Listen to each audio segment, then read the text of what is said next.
do have a hard stop at noon. So I am going to, Oh, I think we're muted and sorry. Not me. no, we're on now. I just turned it on. Oh. Can you hear me? Can hear you. Okay, good. So I'm going to move people along, just so that we get through the agenda. So please don't be offended if I ask you to speed up a little bit. So to the director, go ahead. Good morning, everybody. I'll go ahead and read the preamble to get us started.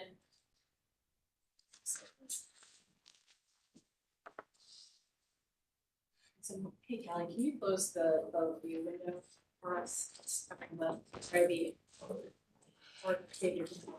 I'm sorry, I need to be able to read the words on it. In compliance with notification requirements of Ohio's open meeting law.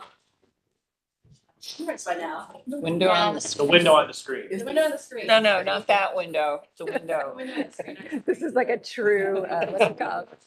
All difficulties. Any planning? There we go. Thank you. Okay.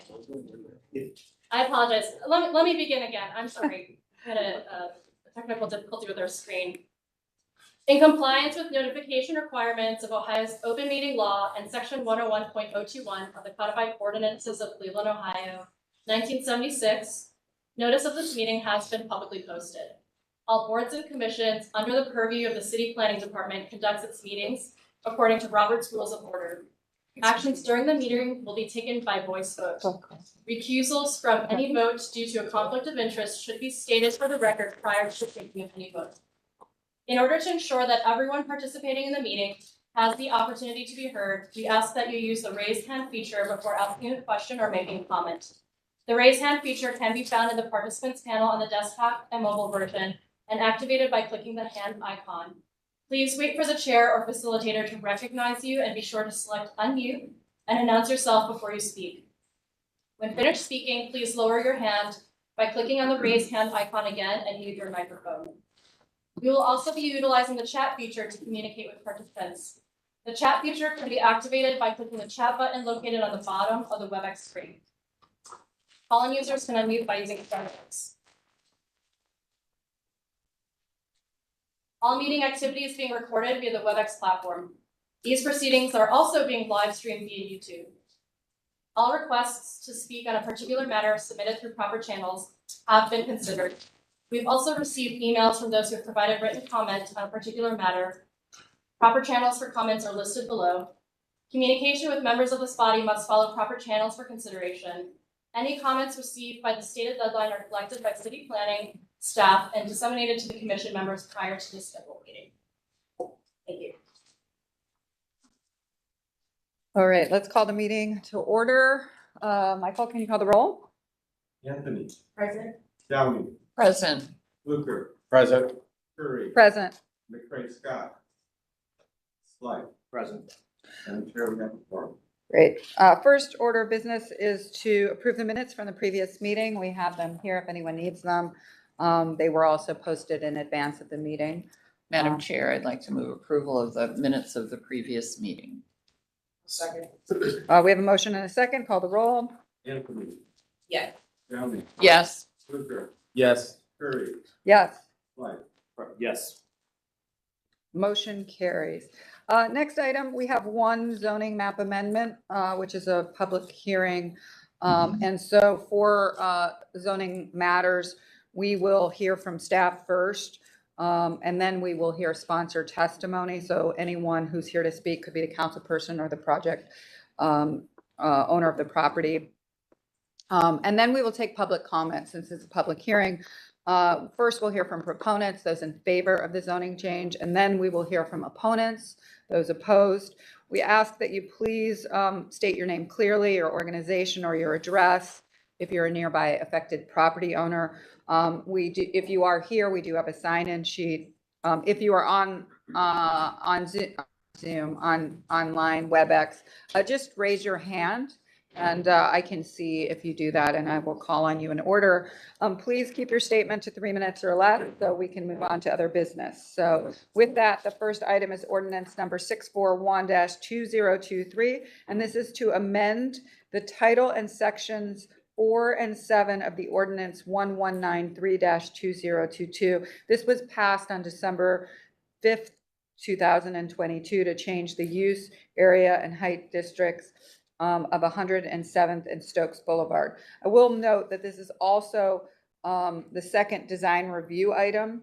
So if necessary, they can be presented together. We will take two separate motions in terms of sharing the design.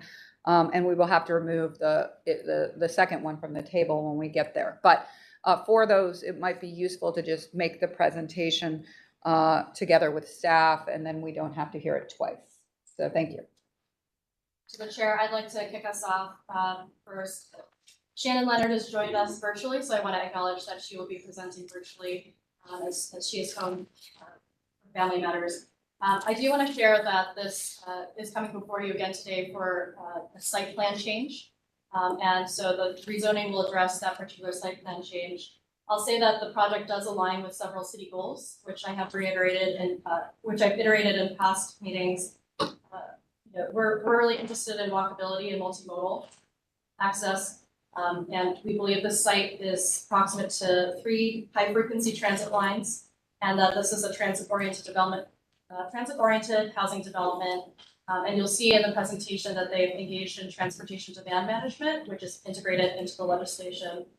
They're also bringing units of housing on a vacant lot within 5 minutes to a new grocery store, the Myers grocery store, which is coming up out of the ground. They have added additional townhome unit to the cedar facade.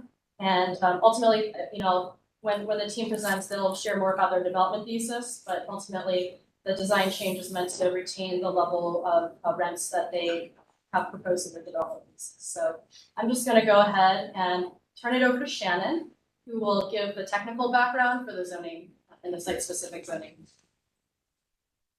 Good morning. Good morning, Madam Chair. Shannon Leonard, Chief Zoning Planner, City Planning Commission. As the director had noted, this project came before you back in December or last fall, and it was a site plan specific rezoning, and the change of the site plan has triggered us to have to come back and amend the rezoning piece. And really the purpose is just to allow this proposed development to move forward as planned, to promote a diversity in housing typologies, and to support transit and alternative mobility choices. Next slide, please. This is the location, just to give you a reminder, here at the corner of Stokes and Cedar and East 103rd. Next slide, please.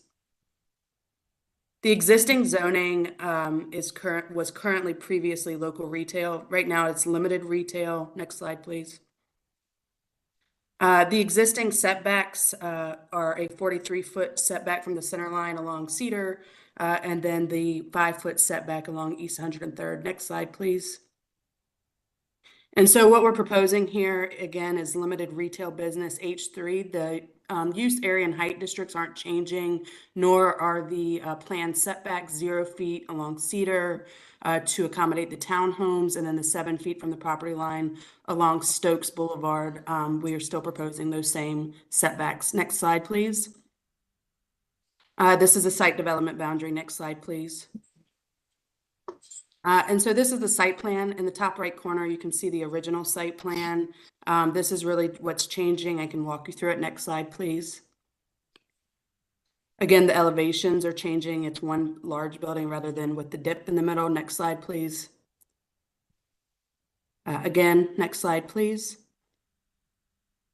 And then this is just showing you the difference here where they're adding an additional townhouse unit. Instead of 7, there are now 8. Next slide. Actually, it was 6. There are now 8. Next slide, please. And then just a rendering that was proposed. Next slide. Okay, so the parking, there are 255 apartment units. 66% are fully furnished studio apartments. There is no short-term Airbnb-like rentals. 8 townhome units, and then previously they proposed 87 parking spaces. They are proposing 89 parking spaces, so that's an additional 2, so they're providing 35% of the required. Next slide. And that's with the agreement.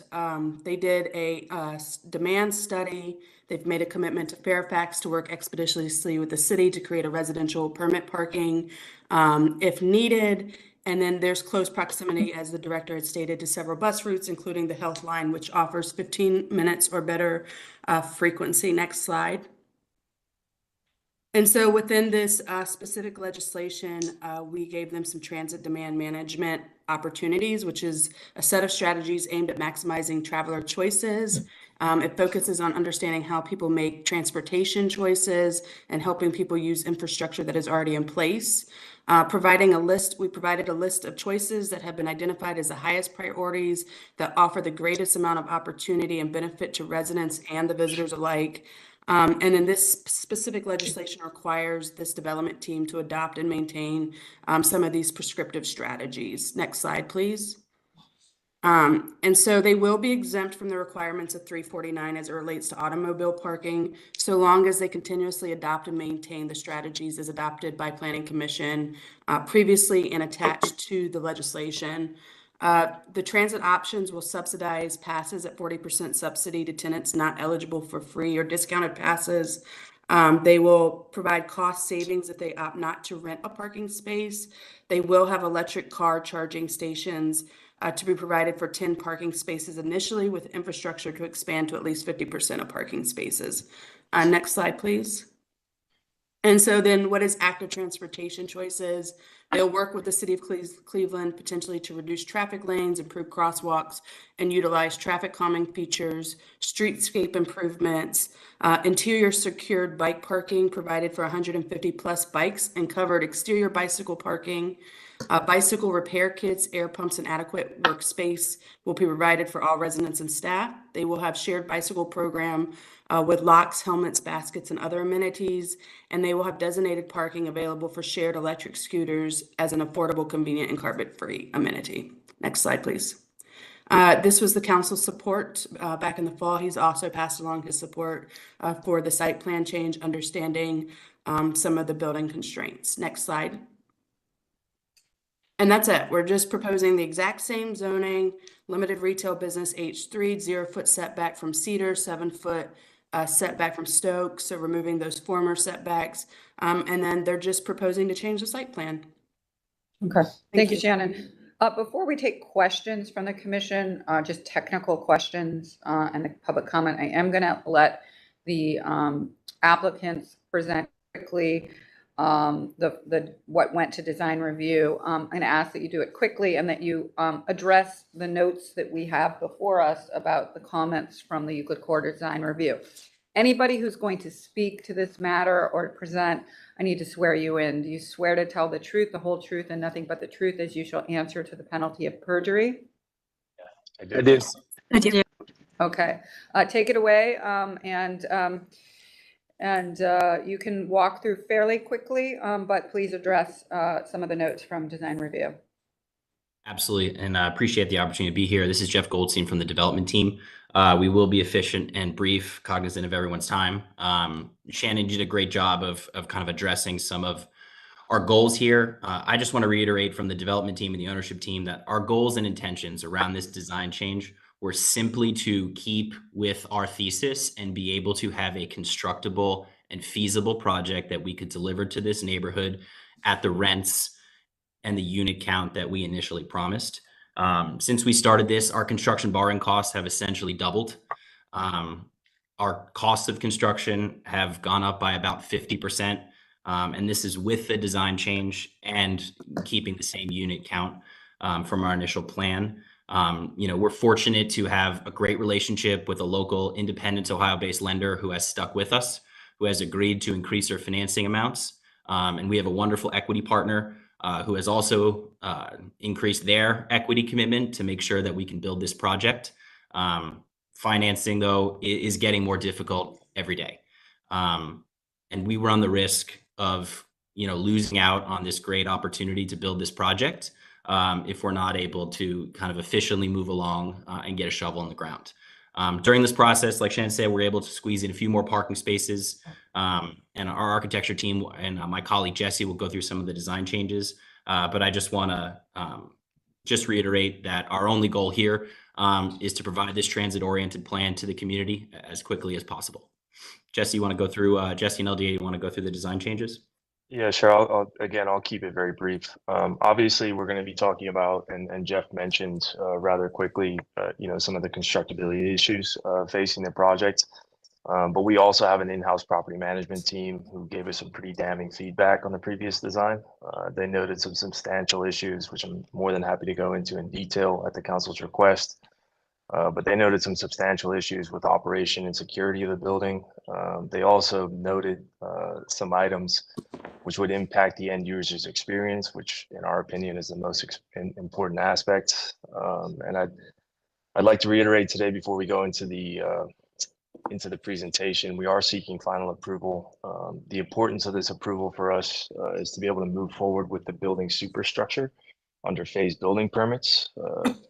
That's in order for us to keep our financing in place during this turbulent economic market. With that, I'll turn it over to LDA and he'll get into more specifics. Thank you, guys. If you could stay on the site plan for just another minute, and then I'll just kind of walk through some of the changes here. So, I think Shannon's really kind of outlined everything for you, so I'll try not to, repeat stuff that she already mentioned. But as she said, we did add 2 townhomes along the Cedar Avenue side, which, from the previous feedback we got, everybody was a big fan of the townhomes, so we thought that was a great opportunity to strengthen that Cedar Avenue frontage. The one clarification, when she mentioned we did add, she said 2 parking spaces. That was in the surface parking. The townhomes also added 4 parking spaces enclosed, specific for those added townhomes. So there's a total of 6 additional parking spaces.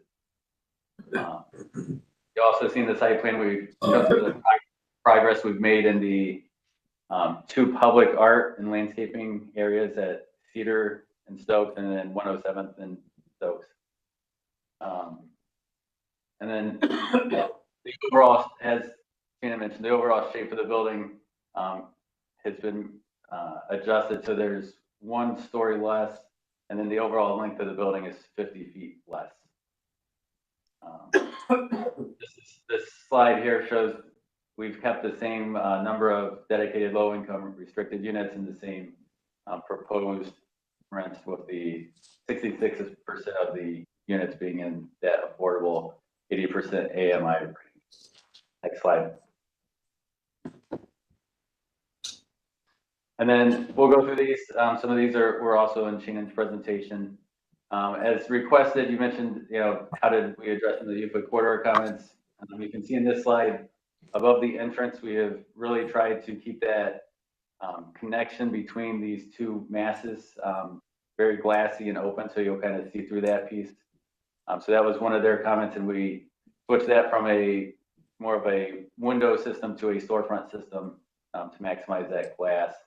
And then we also focused on the kind of corners of the building, providing better articulation to those kind of lighter gray pieces. Next slide. This is where you can see some of the articulation at the corners. We also increased the depth of the bays, the projections on the building in response to the design review comments. Next slide. At this slide and the next slide, you can kind of see the rear side, the rear entrance. One of the comments was we had the blank wall there to the right of the entrance door, so that's been articulated now with some of the wood siding and windows. Next slide. This shows the Stokes and 107th corner with the exterior amenities moved down from what used to be on a roof deck, so this provides more kind of street activity. And then you can see also the integration of that public art corner on the far left there. Next slide. The view of the townhomes on Cedar. The next 2 slides are more townhome views. We did add a sidewalk between the 2 as requested by the design review. Oh, yeah, otherwise there were no comments about the townhomes from design review other than that sidewalk. Next slide. rear side of the townhomes. Next slide. The overall aerial view of the site, very similar to the previous, just the kind of reduced massing of the building. Again, just like on the Stoke side, the parking lot side has that same storefront above the entrance. Next slide. All the floor plans are very similar to before. All the amenity space is at the north end, adjacent to that exterior amenity space. Keep going. I'm not sure we don't need to see the floor plan. A question just before, as you wrap up, are there any comments that came yesterday from design review that you are not addressing? I don't know that we had any specific items to address from yesterday's meeting. I can comment on it. Okay. Do you want us to go through now? This is getting into the landscape area. Do you want to see this, Lillian, all the landscaping? You quickly, just the plan, please. Yeah, I think if we go, Emily, if you're on, you want to just give a quick summary of the Do the site plan. Yeah. Yes. So the overall design provides a variety of diverse and climate appropriate trees. We're saving all the street trees that are currently on Stokes Boulevard, so that will provide greater canopy cover there. And then in addition, planting a wide variety of street appropriate trees and climate appropriate trees and plantings along the building and in the amenity space. And then we will be working with Drew to kind of meld our ideas together for the two corners to make sure that we have a holistic site plan for the whole site moving forward. And then, Drew, if you want to just give a quick summary of your direction on the public art pieces. And if you flip through the slides to those kind of last few, that's where you can talk about those. Yeah, I think we presented to the commission our approach is to kind of have 5 mediums to work with an artist that will be selected, working with Fairfax on selecting that artist, and then giving them a variety of mediums to kind of express that art. And we'll work with the contractor to make sure that the plazas have that art component and feel fully accessible to the public. Some of the things that we talked about is tapping into history, doing things that can walk across the entire campus, things that are on the ground plane, in the air, and so forth. Okay, so now I'm going to open it up to commission members for questions before we'll take public comment, and then we'll do our discussion later. But are there any technical questions either for the director or Shannon or the presenters about this? I am interested in just the clarification on some of the design review suggestions, because I'm not sure I understand all of them, and then obviously they weren't voted on, so. Okay, we'll let the director go ahead. Sure. So you'll see on the slide, there were 5 conditions. There was a motion made to approve the project with the following conditions. However, the motion did not pass, and a subsequent motion to disapprove was not introduced. So this is a situation where the design review committee, which is advisory, had no action taken and therefore had no advice to offer to the commission beyond the motion that was captured, which did not go through. So do you want me to go specifically into the different designs? I think I'm most confused by numbers 4 and 5. 4 and Number 5. 4 seems really vague. I'm not And- sure. yeah. Honestly, I think that there was a lot of discussion by one particular individual that tried to talk a lot about things, and I honestly don't exactly know what or but include the updated material palette. Sounds to me like there was discussion about the material palette, and once following this vote, they should submit it back to the staff for the record. And for commission members, what the director said is true. The design review is advisory, so we do have the ability to move ahead or to add some conditions if we do go forward that might relate to these. But does that answer your question? I guess the question back to the applicant would be, I'm trying to understand, are these things that are these supplemental and things to improve the project, or are these recommendations akin to pulling the project back and making it not ready for final approval? Yeah, are these things that are consistent with the final approval and being brought back to staff, or were these comments that would essentially, if we were to add these conditions, kind of preclude a final approval because they're more substantive? I don't think these would preclude a final approval. And these are design issues that were discussed, and we're presenting it to you just merely for background. Should you be interested in any of these? Any particular? To answer Councilman Slife's comment about would these be preventative, all of these items that were brought up had to do with things that would be kind of cladded on to the superstructure, to the building, that could be additive, and that we have no objections, working through with staff and design review to work through those detailing. Nothing that would be approved would be able to not accommodate the requests and aspects that were brought up. Okay, so now we're just gonna open just for procedural for public comment. So first, we're gonna take anybody who would like to speak in favor of this zoning matter specifically. And I see Elise's hand raised. So Elise, you wanna go first? Absolutely. Thank you, Chairwoman. Good morning.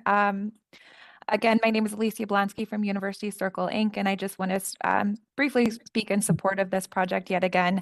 I think it's appropriate we're coming forward today on Bike to Work Day, given that the project team has worked closely with City of Cleveland, our TA, and our team to make this a transit-oriented development.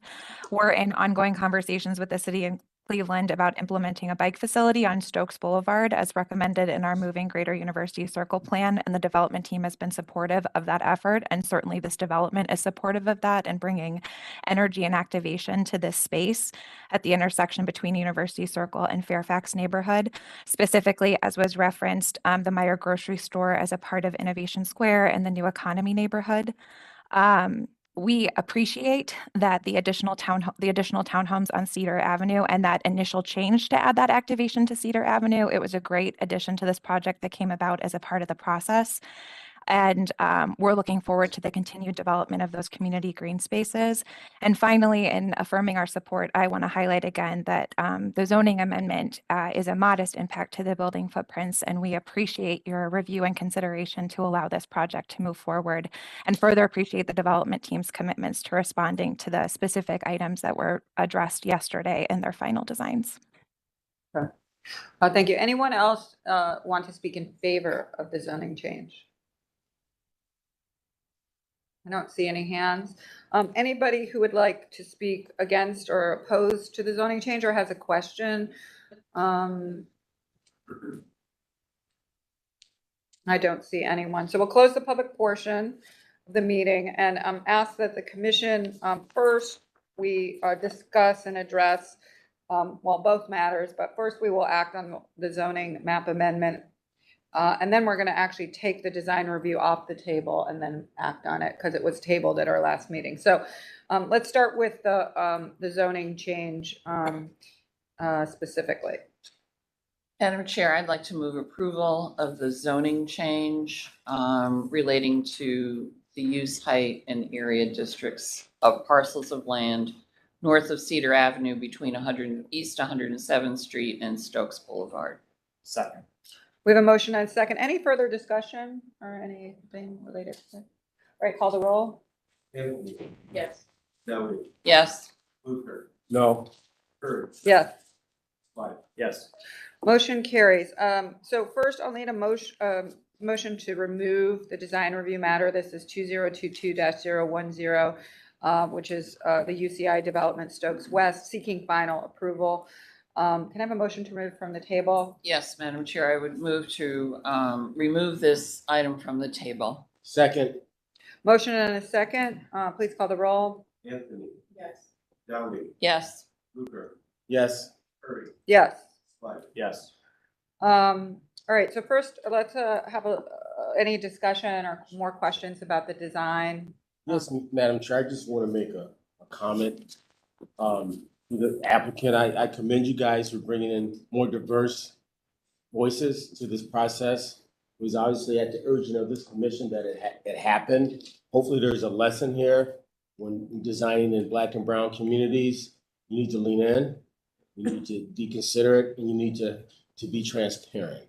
I'm glad that you guys found your way, and hopefully you continue to develop in and around the city, throughout this city, that you take that lens with you. Thank you. I would like to say this is seeking final approval. It is possible to say that they can work with staff on any kind of remaining items and bring back also for final approval. They should actually have material palette, so it is okay that staff could also review that as well. Any other questions or discussion? Just a comment more for the city. I appreciate that there's efforts on kind of mobility and not being so car reliant, but that part of University Circle especially feels incredibly car reliant, and just getting from here to the Cedar Rapids station feels like a game of Frogger. So I hope that the city, and I know that this is happening, but just underscore that there's some work we need to do on the public side to really help projects like this in this part of town meet their full potential. So. Great. Mayor Scott. Noted. We have a major transportation projects coordinator onboarding in the next month or two, and MLK, Stokes, all of this area is on that list for study. And honestly, it's a good point, but some of this could be simply bigger, bolder crosswalks. Yeah. If you think about it, you could go straight across to John Hay, and if you get to John Hay, all you really need to do is cross one more time. But Have you ever seen people yes, train cross? yes, which is my Stokes favorite. and John Hay? I But- close my eyes. But I think if there were much wider, bolder Yeah, I sidewalks, agree. both ways, that way, and then actually down across, when you cross back over towards the bus station, there's really only two crosses that would get you to the transit station. And if done well, it's not like a whole, you don't actually have to totally redesign all the intersections. You should, but you don't have to. Conversely, there's a stop down Opportunity Corridor. Yes, You have that to take way. all that into consideration. May I also make a note for the record that there is the health line, there's the rapid, but there's also the major bus lines on Drive 10593. True. We're just currently in preliminary engineering right now, and so this is one block away from that. Yep. And that will be a totally redesigned bus rapid transit system. So Yep. this is really the process. If we can get the physical elements right for the experience, it'll be really the process of Madam Chair, I'd like to make a motion to approve this project for final approval. Because there was no action taken at design review, I don't feel the need to incorporate the recommendations, some of which are general and broad and not really defined. But I would add to the motion that the final palette go back to staff for approval. Here we have a motion. Do we have a second? Second. Motion and a second. Any other discussion? Okay, can we call the roll? Anthony, Yes. Downey, Yes. Luker, No. Curry, Yes. Slider. Yes. Motion carries. This next item Thank is you. down. Oh, thank you all. Thank you. This next item is Downtown Flats Design Review. This is the public square special improvements. This is seeking final approval. There is a note here that this commission approved, granted approval with conditions, and that when we saw this earlier, that it come back with more information about bike infrastructure. So who's here to present this? I'll do a quick introduction. I'm Jim McKnight, Mayor's Office of Schedule Projects, and I'm helping assist the Group Plan Commission, who should be representing us with their design. Okay, then I'll just swear them in. So anybody on Zoom who's going to speak, do you swear to tell the truth, the whole truth, and nothing but the truth as you shall answer to the penalty of perjury? Yes. Yes. Okay. And then when you speak, please just, state your name. Go ahead. Great. So we've been working toward getting final design in place for the security retrofit for Public Square. With the Group Plan Commission, who is spearheading this together with the design build team, represented called by Osborne Engineering, James Corner Field Operations, and Independence Construction, aka Collins.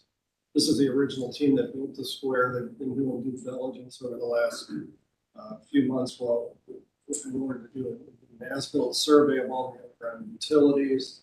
And then I've come up with final design placements for security barriers around the perimeter of the square, as well as the ability to close the square at Superior Avenue for special events.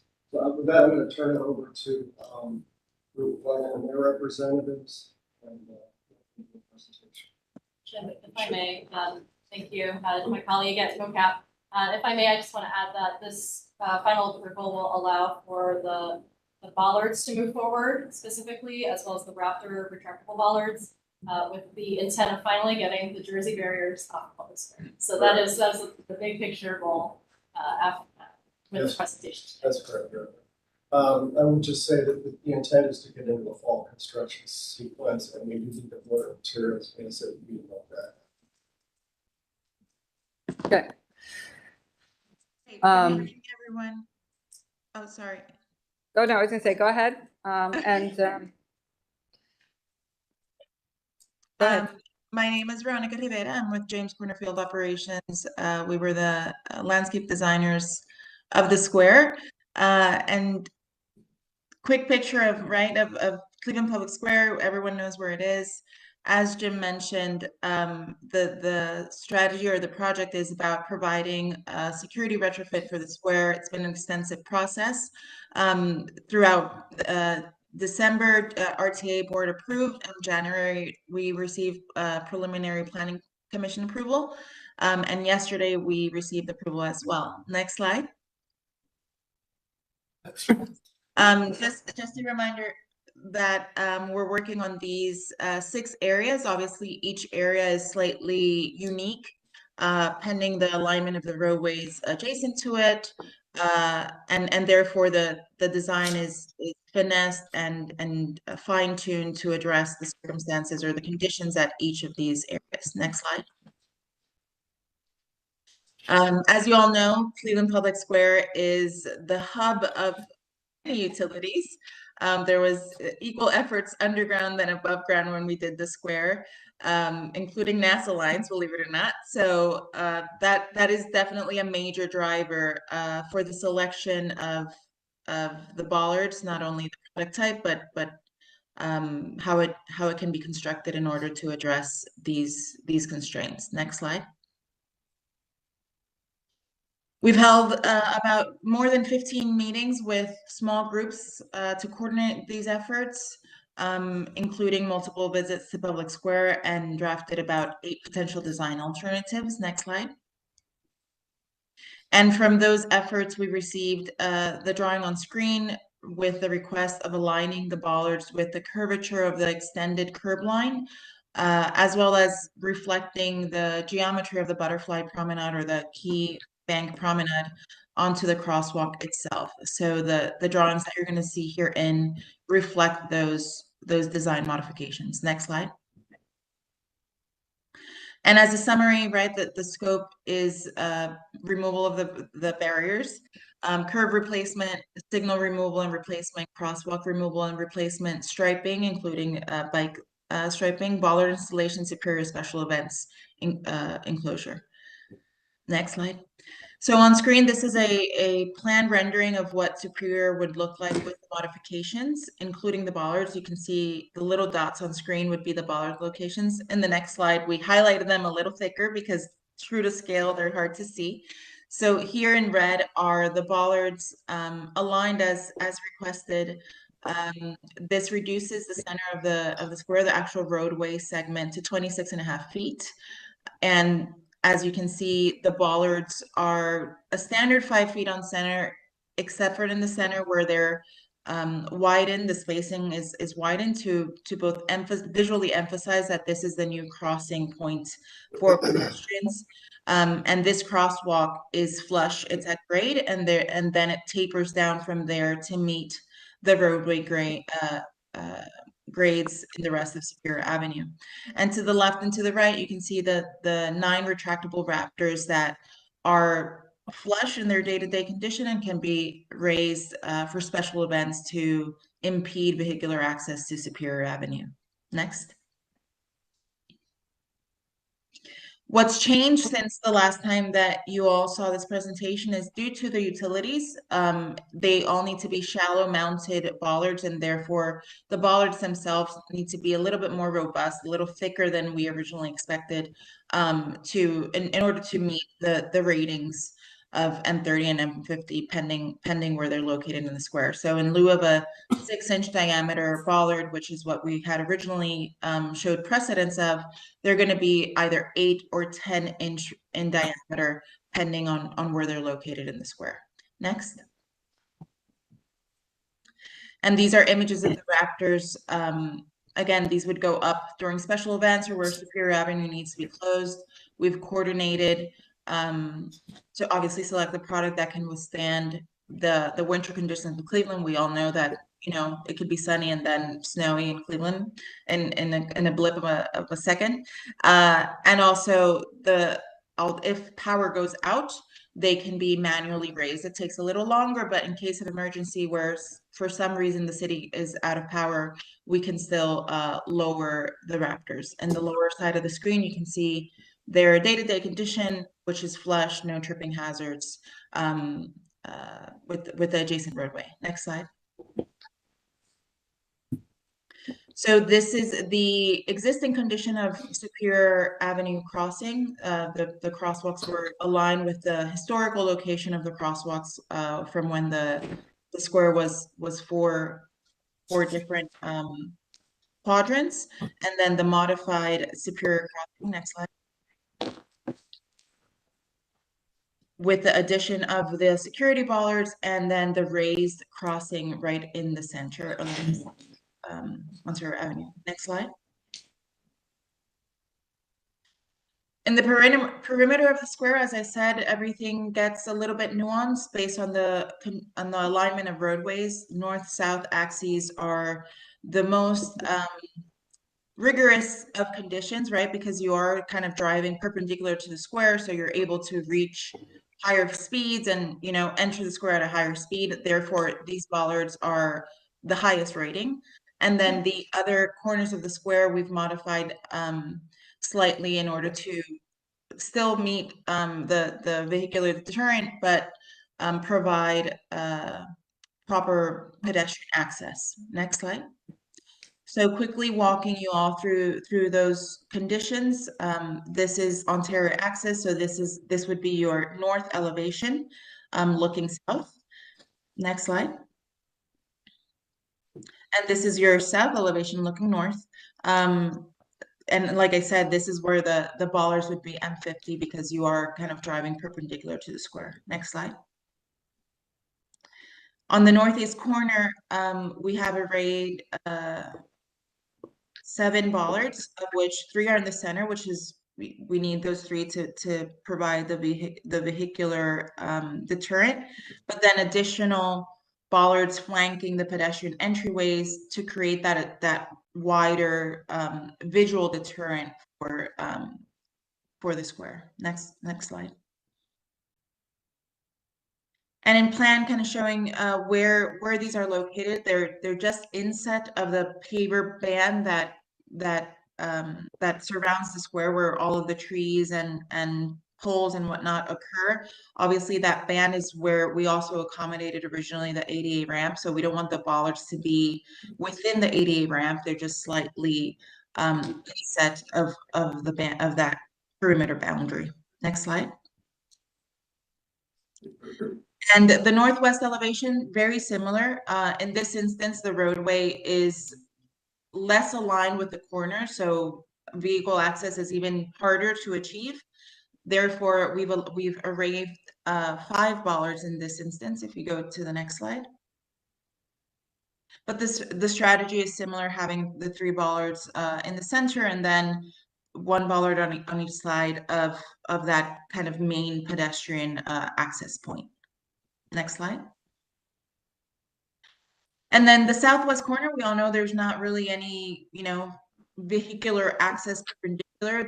In this instance, the main goal is to deter private vehicles to access the square just for, ease of access to Rebel Cafe, Uber Eats or the owner of the cafe, or unauthorized vehicle, just to better manage that, so they're not parking there when they're not supposed to. So these bollards would be removable.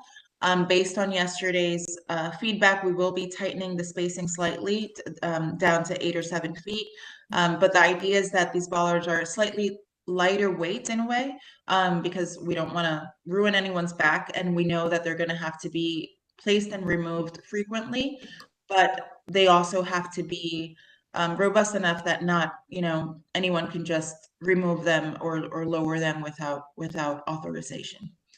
Next slide.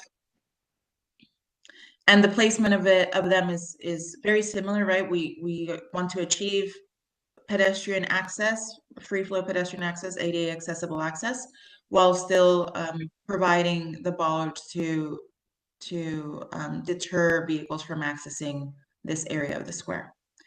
Next slide. This is a summary of everything we presented. So, and obviously the southeast corner of Soldiers and Sailors Monument doesn't need bollards because the monument itself serves as that visual deterrent.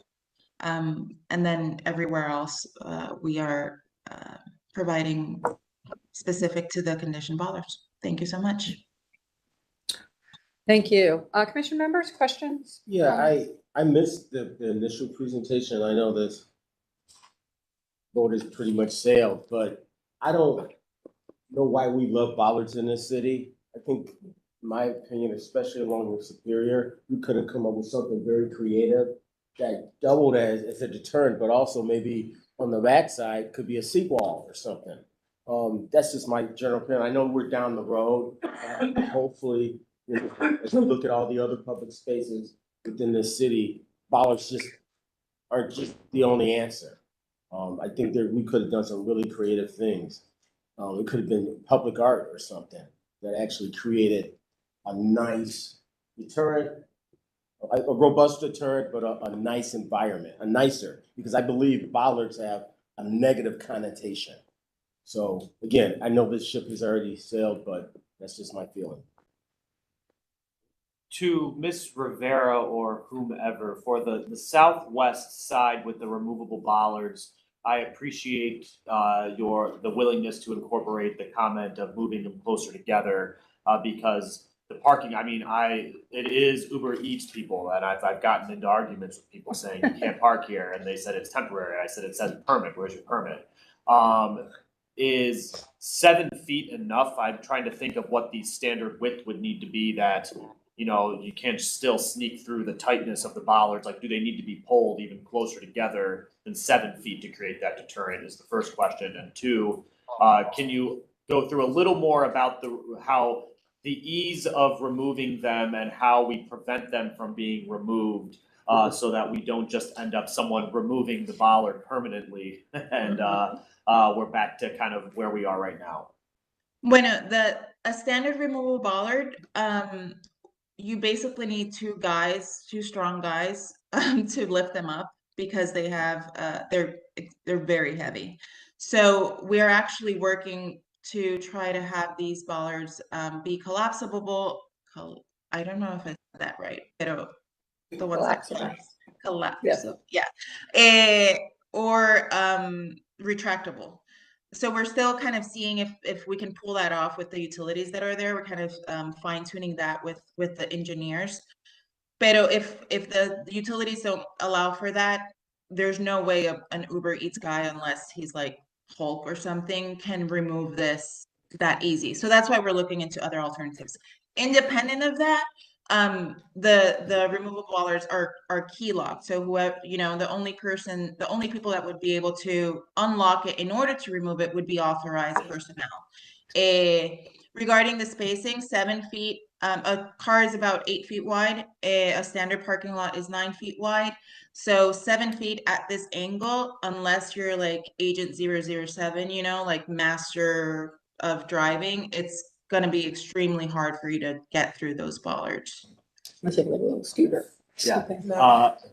I think it speaks to, I think, a larger issue downtown of if given the growth of Uber Eats and trying to even get down lower Euclid, restaurants need to start bringing stuff out to cars instead of people having to run into the restaurant. You know, if that's because it's creating issues for the health line and other places, and then this is certainly one of them. So I appreciate this aspect.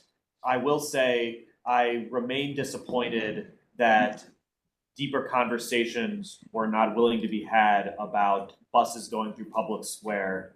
And what I see as a lack of willingness to approach the federal DOT to even broach the conversation. I maintain that I think that public squares traffic is made more confusing and delayed by the over signalization.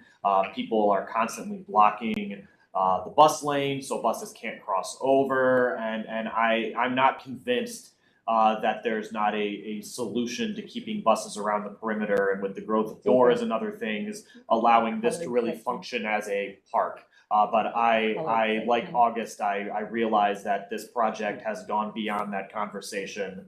I'm just hopeful that that conversation can be had at some point, because if I'm bringing my kids down to the splash pad, I would feel more comfortable if there weren't buses traversing 20 feet behind me, if it was just a park.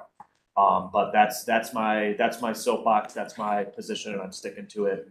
Thank you, Madam If that ever happens, count on me, because that would also be my dream. So yes, count on me. I will be there. Yeah. Can I just make a comment? So really, truly, this is not just the city's decision. It's a partnership with RTA and our partners to maintain bus operations this year. And so ultimately, we did explore 15 alternatives. We had multiple hours of meetings to really figure out how we can accommodate all modes. And we came back to this concept as ultimately the best path forward, given the needs of our partners. And we are committed to making sure that we do have a truly multimodal, bike path around the square, through the square, and understand your sentiment, Councilman Berger. I do have a specific question on this site plan. Just to verify, within the roadway, what is the actual treatment of the sidewalks as they go through the crosswalks? Are you changing that in a sort of significant way in phase 1? No, the idea is to retain the materiality that is there today. Obviously, we are working with the construction team to identify solutions to match that concrete, the architectural concrete that's in the center. I'm sure you're thinking of the cobbles on the promenade that have failed at the edge. Back when that happened, we did bring a civil engineer that specializes on pavement. And there's a memo of this kind of documenting this. It was identified that there's a metal angle that supports the edge of the cobbles, and that's inset into the concrete, and the space left, it's inset, so the space to receive that metal angle was wider than it needed to be, therefore doubling the setting bed from what it was designed to be. And it's, for lack of a better word, imagine you have a bruise on your leg, right? But everything else is supported. The bus is kind of stopping and starting on it. It's like if you were jamming your thumb on a bruise. Right. Well, So I'm sorry it might to have stop been. you. I don't want to understand why it worked or didn't work. I just wanted to be clear that what's shown here is actually not what's getting built in phase 1. If you go back to the slide they showed, I mean, I like this solution. It's why I'm asking, but that's not, that it's going to look like this slide, right? In this next phase in terms of No. what the street, then what's actually going to happen in the street itself? No. If you go to the plan rendering, that's what I'm explaining, that we identified the issue. It's going to be corrected in this retrofit, and therefore we can retain the original materiality of the cobbles crossing the square and the architectural concrete in the center. So it will look like this rendering where the materiality of the square continues through the center. Okay, including the sidewalk portions and all, it will look like this in plan? Yes. The whole thing. Okay, that's all I wanted to confirm. Thank you. Because I saw different plans. Go ahead. No. It's this one. Okay, I like it. It's why I'm asking. I just want to make sure it's getting done. I know that concern has come up, so I just wanted to give an explanation of like what happened and how we know we can fix it in order to avoid it. So, good. That's really awesome. Madam Chair, my question is real quick for the director. What is the procedure for when the bollards are raised or lowered? I think I'll defer to Jim McKnight. Yeah, and I don't know if Sonia Julian from Group Plan is on the call, but essentially they have to ask for permission to close the square for special events. Who are they asking that to, please? Well, it's to the city, but ultimately it's to coordinate with RTA so that they understand that those are the times they've got to go around the square, and the Raptors will be up for X number of hours or days. For special events. If I may, the process is very simple. When we are looking at an event in which we want to close the square, we communicate with the city and with RTA in advance, and we are all in agreement that we're closing it for that special event. We receive authorization from the city. We are in agreement with RTA. There's an advanced plan for rerouting traffic. There's an advanced plan for communication. There's an advanced plan for egress and ingress. There's an advanced plan for emergency vehicles. All of that is coordinated in advance so that everybody knows. Occasionally, there's a short-term closure. For example, when we're loading in the ice rink, there may be a short-term closure for a couple of hours. We would then raise the Raptors for that, for example, so that we close off traffic during that period.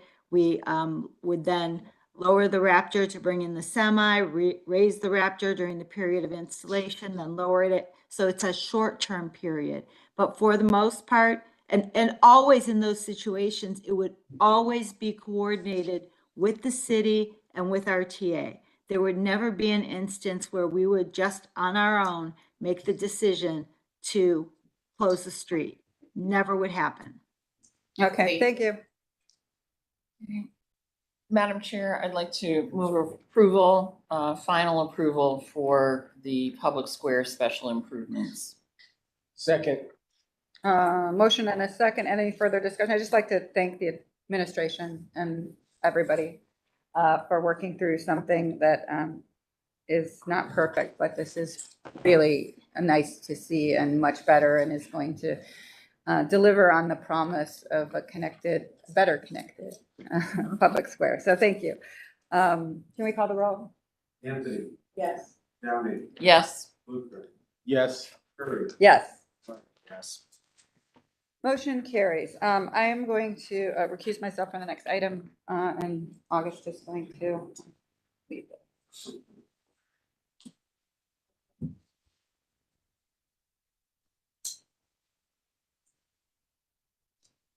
To the chair, I'll do a brief intro. Sure.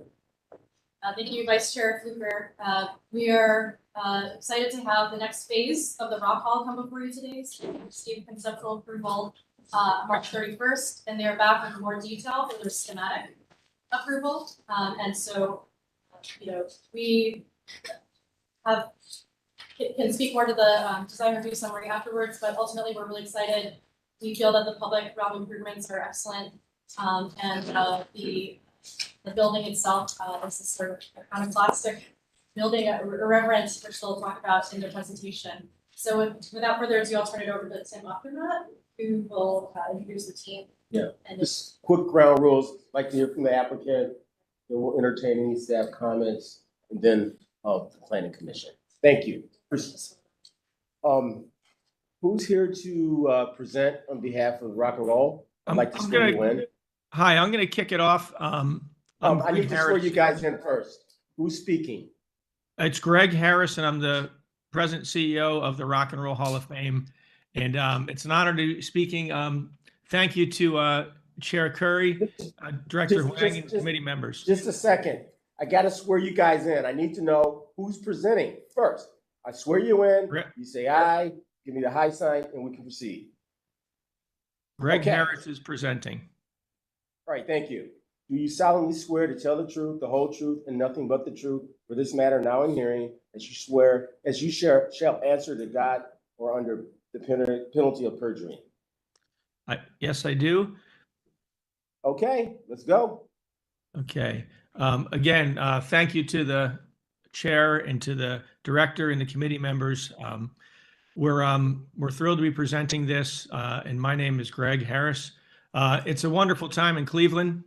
You know, there's a crane up the block from us on 9th Street.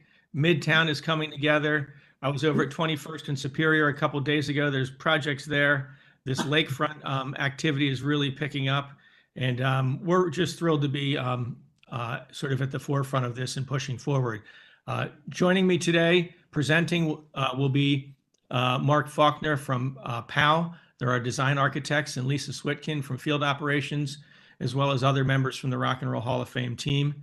And anybody on our team, if you are presenting, you know, please introduce yourself when it's made. We've welcomed and appreciate the comments of the Design Review Committee and the City Planning Commission as we move through this project, because the community at large has a big stake in the success of the Rock and Roll Hall of Fame and also this project. We have a lot of outdoor community space that are part of this. We have a lot of indoor community space that's part of this. And we've been working closely with POW on the design expansion. There is, I think you hinted in the introduction, there's an interesting dynamic here with deference to the iconic pay structure, balancing that by the new construction making a strong statement. And I want to read a quick statement from the lead design architect. This is all part of the reverence-irreverence dialogue that we have with pay. It's a new language we're introducing as part of a contemporary expression. The roof has been a topic of discussion. The roof is meant to read as industrial and locally contextual in terms of Cleveland's history with steel. But in light of it, it floats on top of the drum in contrast and lightness. I think it's thoughtful, it's creative, it's detailed, and this design continues to evolve. We've had great input through the whole process from the different committees, and we're excited to discuss the evolution with you today. And then when we come back for final approval, hopefully in the near future, so we can start moving some dirt and getting this project underway. That concludes my introduction, and happy to turn it over to Mark Faulkner from POW, who will be leading us through the design discussion. Good morning, everybody. Pleasure to be back here to walk you through this next meeting. As Greg just mentioned, you know, this design direction of both and type architecture, reverent but irreverent, there's an attitude to it, but it also respects pay. That's been something that has been carried through since the competition when we started this a couple of years back, and really happy to kind of be carrying that forward. A lot of this is a recap from the last time we spoke, but I think it's important just to cover a couple of these topics on this particular page. You know, a big driver for us has been this generative diagram that really kind of where the form grew from, and that's this triangle that you see where we can connect to the city, connect to pay, connect to the lake, make these new edges and these new connections, which just has been a big benefit in terms of how we program and have designed this going forward. To remind you what this is about, this is an expansion there's a new lobby. This is a new entry point, an entry point right off Erie Side Avenue. So it just moves that front door much closer to the sidewalk in the street. We are providing a new multi-purpose space for a number of events, for community events, for concerts, for banquets, you name it. That's a big program element that we're adding here.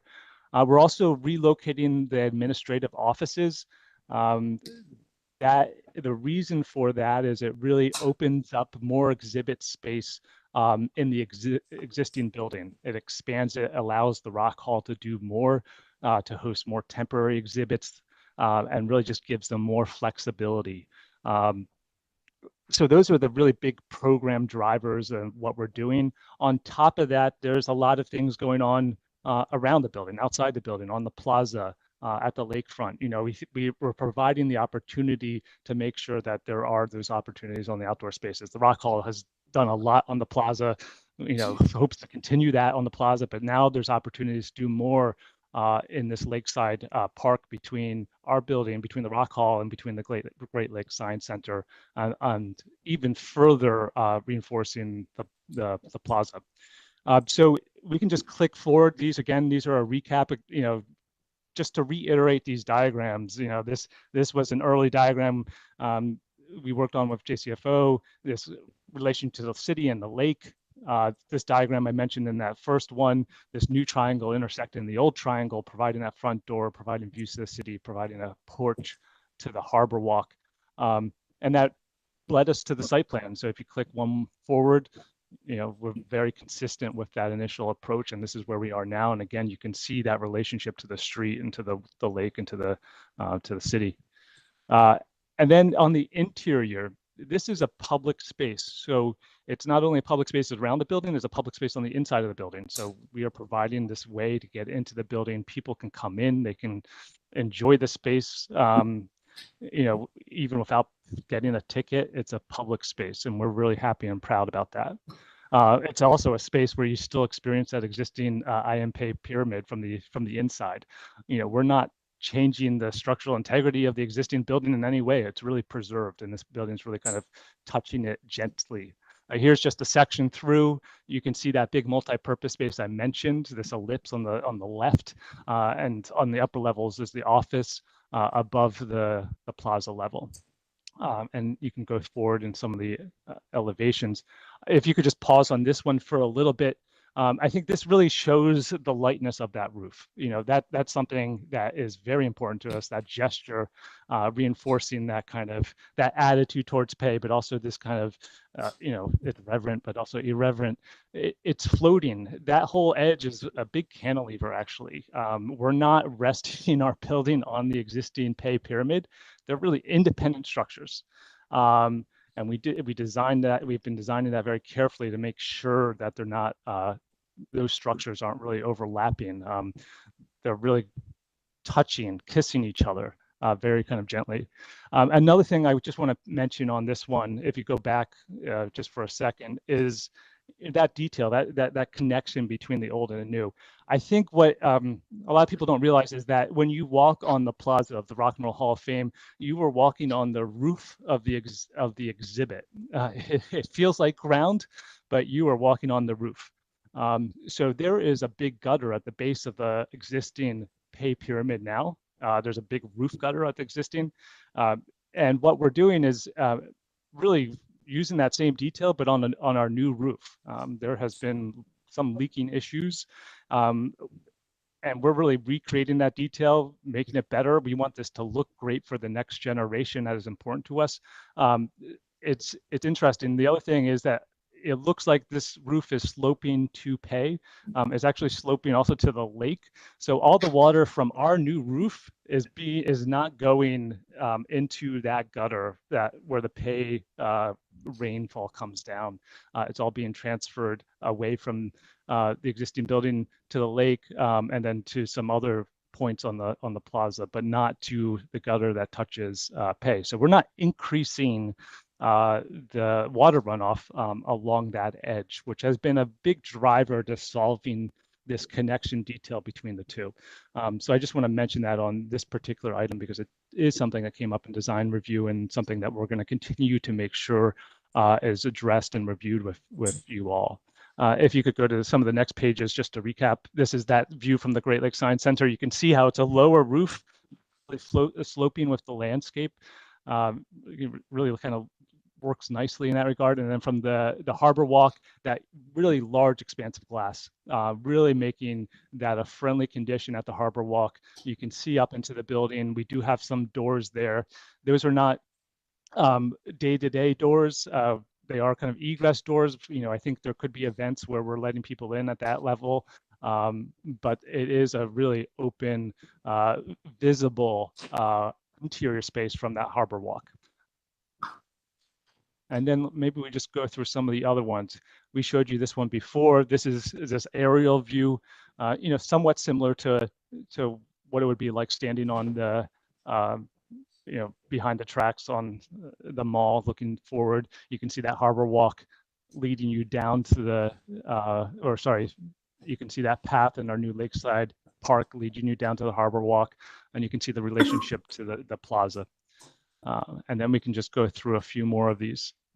Again, a zoom in of that harbor walk. Lisa will talk more about that as well. So there was questions last time that we've been working hard to address. We're going to kind of talk about these in various orders. Lisa will talk about some of these. I'll talk about some of these a little more. There was talk about providing signage and wayfinding to the lakefront, the programming around the space and the opportunities. I mentioned that briefly. We'll touch on it a little more. The intersection between new and old. I was just mentioning a lot of that technical kind of connections that we're doing between new and old. I can mention it a little more with some of the renderings we have to show you how it looks there. And the entry itself, we're really happy with our new entry. We've provided some renderings in this package where we hope that makes it more clear how that identifies itself as the new entry point, so we can talk about it when we get to the renderings. And then one of the last things that we wanted to talk about was the relationship of the geometry of the architecture to the landscape, and how those two contrast each other and work together. So I'm going to talk through some of the plans just to give you some an overview of what the interior is like, and then I'm going to pass it over to Lisa. So this is the lake level. This is the existing.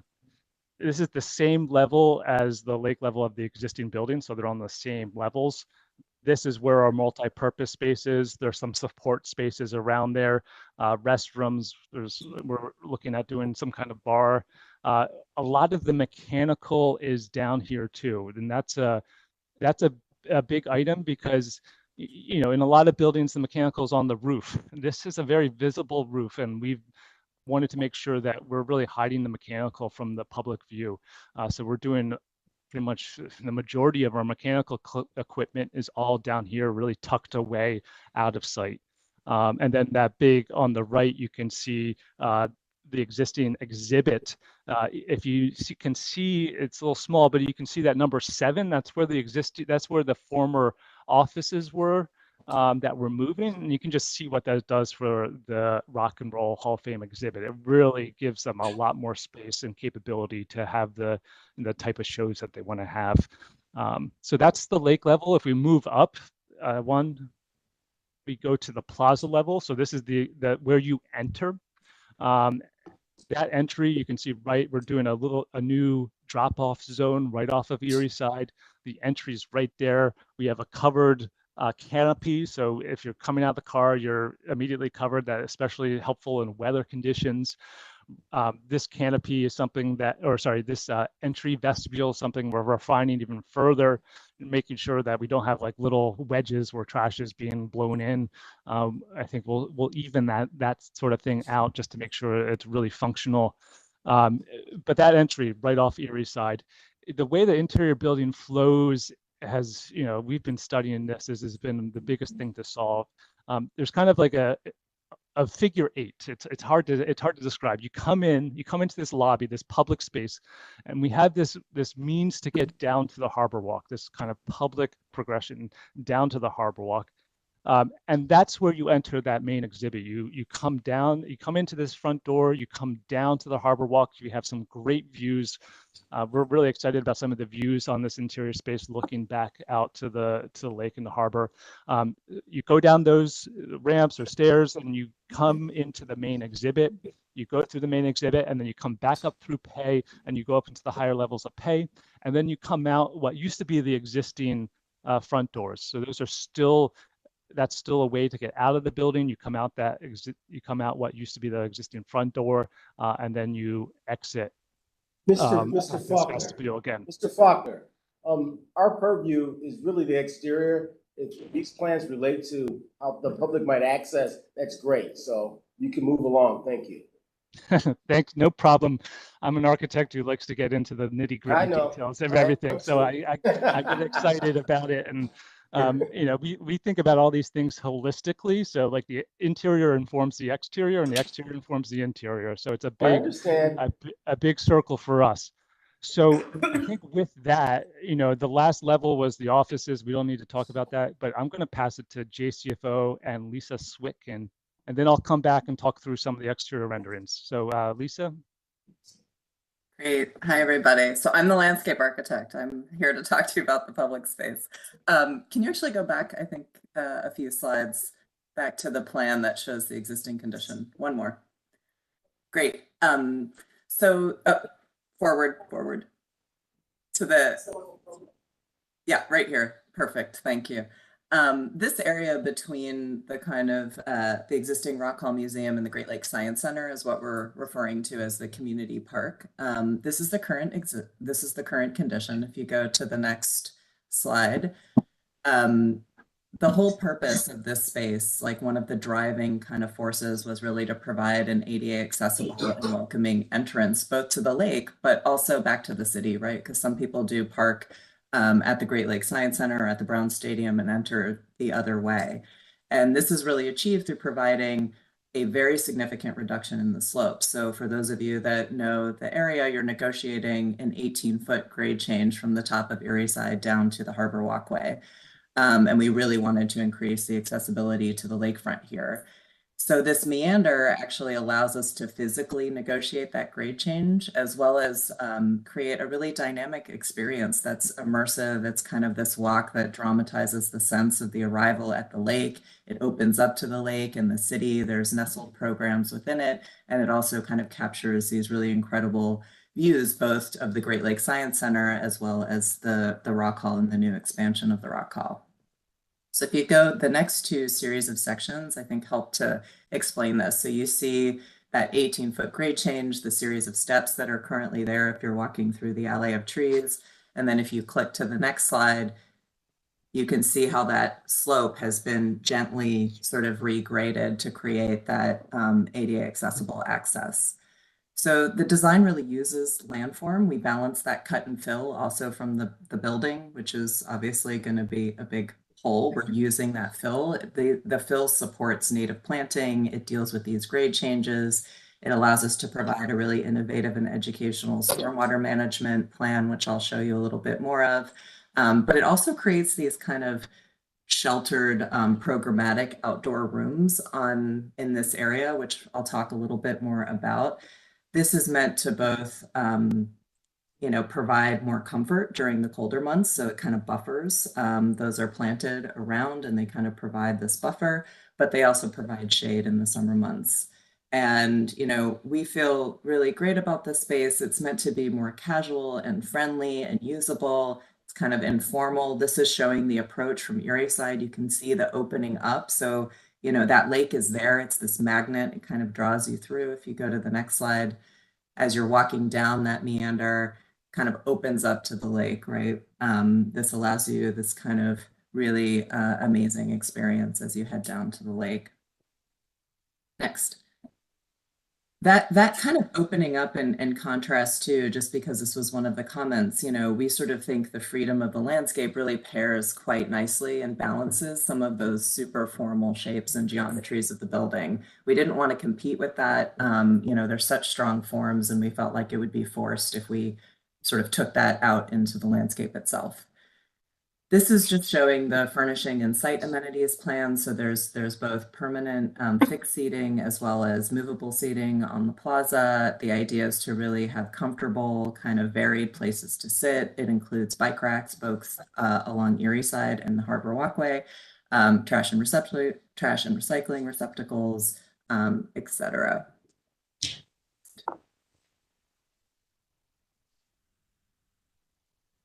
So this is just to note that there's quite a number of opportunities for both active and passive programming. The Rock Hall currently programs the plaza with, a variety of amenities and different types of events. There's large scale events, there's open air galleries, there's small gatherings that are much more public facing and also very unique to Cleveland itself.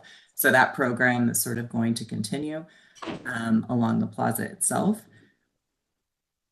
And, the plaza design actually activates it on multiple sides, which was originally intended by Pay. So it kind of increases that activation. This was just a scale comparison for those of you that do know Public Square. We kind of wanted to show these are a series of the outdoor rooms within that community park between Rock Hall and the Great Lakes Science Center. So that's a programmed kind of experience as you kind of come in and do the meander down to the harbor walkway. Those are actually activated spaces that are meant to be more intimate and kind of informal, but they still have the capacity, to handle small groupings of people and to function both well for a very small intimate performance as well as kind of the everyday, just casual use. Next. So this was an early rendering kind of showing one of those outdoor rooms, the vistas back to the city, the kind of buffered planting and the kind of larger sort of atmosphere of what those could be. Next. The stormwater management, this was something I alluded to earlier, given the proximity to both the lakefront, but also the Great Lakes Science Center and their mission, the team is really committed to contributing to kind of innovative and educational stormwater management. So here, the kind of blue line along the edge of the path is actually a bioswale. There's a rain garden at the very tip right near the Great Lakes Science Center. Again, this can be an educational and beautiful element to the design. And then also just to note, there's also a green roof feature on top of the new construction. And this is it's an inaccessible extensive green roof, but it creates a really strong positive visual presence, we think, and is performative, aligning with the other sustainability goals for the project. Next. This is showing that sort of sections, if you're moving from Erie side down to that rain garden, the blue sort of green is not standing water. It's meant to just show the capacity to hold stormwater on site and slowly filter it down. So that kind of bioswale runs along and it takes different forms as you move down the path, using the grade as a kind of positive slope. Next. And these are just some representative image. Some of the projects that we've been involved in, others are just more representative images to kind of show that idea of that bioswale and how we're using native planting, et cetera, to create a really, we think, important visual kind of an educational cue about stormwater. Next. So this is just showing the tree preservation and removal plan. We are removing the Bradford pear trees, which is the current alley of trees going down to the waterfront. These are actually, we had a certified arborist review these. They're actually currently banned in the city because they are an invasive non-native tree and have a lot of other issues with them. So they would have to be pulled out anyway. There are some natives on site that we're looking to hopefully transplant. And then, we're adding quite a bit of new trees, and we currently have a meeting scheduled with the city arborist to review the full plant palette. Next. So the planting's really inspired by native woodland. So there's different layers in terms of canopy, mid-story, understory. There's 80 new trees that we're proposing here. There's also shrubs, grasses, perennials that really add to both the ecological performance as well as providing kind of color and year-round interest. Next. This is just showing how those trees and the different colors are noting different species. And then you see the shrub layer, the tree layer are solid, the shrub layer is just an outline. And the mix of those species, both along the community park, but also along the 9th Street side. Next. And this is showing the understory just in large swaths. This isn't one single monoculture. Each one has a kind of native mix, but you have a series. There's the yellow is actually lawn, and then we have different sort of mixes for the native woodline. Next. Mark, I'll put it back to you to maybe walk through the renderings. Yeah, thanks, Lisa. All right. So I think Mr. Faulkner. Yeah. Mr. Faulkner, we've seen this before, so if you could briskly move through these, we have a huge agenda. We Okay, appreciate great. your thorough, so. No, great. I thought this was new to the deck, but okay. So just to go over material stuff, I think high level, we really looked at new materials that contrast with the existing pay. So we're, as Greg mentioned, we're looking at steel, really pulling from that steel industry. That circle, that drum you see on the left is granite. We're looking at glass with frit that really helps with birds. And then on the multi-purpose on the lakefront, we're looking at concrete. Each one of these forms has really unique identities and material identities, and they really come together. On this whole roof, it's floating with glass underneath. The long-lived rock sign obscures that a little bit. You can't see how that roof floats because it is blocking that glass below it. But that we really have designed it so that roof really feels like it floats off of the ground. And then if you just want to go through the other materials, you can kind of see how these play out in various views. Looking at Erie side, you can see that entryway with that canopy and that drop off right off of Erie side. You can see that large cantilever, these outdoor rooms that work with Lisa's landscape. This is from the existing plaza looking back at the city. You can see the long-lived rock sign. You can see the roof on the right and that drum. The next one is, I believe, from the Great Lakes Science Center looking at the building. And this is the side. You can see the glass. There's forms interacting. The roof sloping down with the landscape that I mentioned before.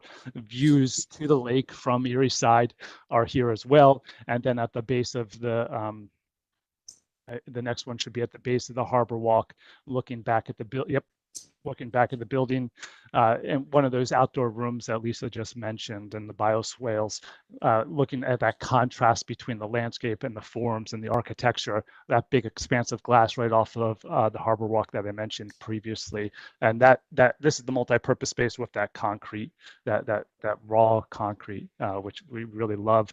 And then I think I have one or two more views. Yep. This is winter view from across the harbor, and you can really see that contrast in material palette. We really want to make sure you identify the new and the old differently. We're not trying to just continue that same material palette. There's a play of similar forms, but also different materials. And that aerial view really ties together what Lisa was talking about, what I've been talking about in terms of how this all relates to one another. So that's where we are. Thank you so much. And we're here to answer any questions. Thank you. Director Wong? We could go to the design review slide. Just briefly summarize, I think, overall it was unanimously approved as presented with the following considerations, specifically around how the old building joins with the new. And that was kind of a big feature, as well as studying the connection to East 9th Street, which the team acknowledges and will integrate as they move forward.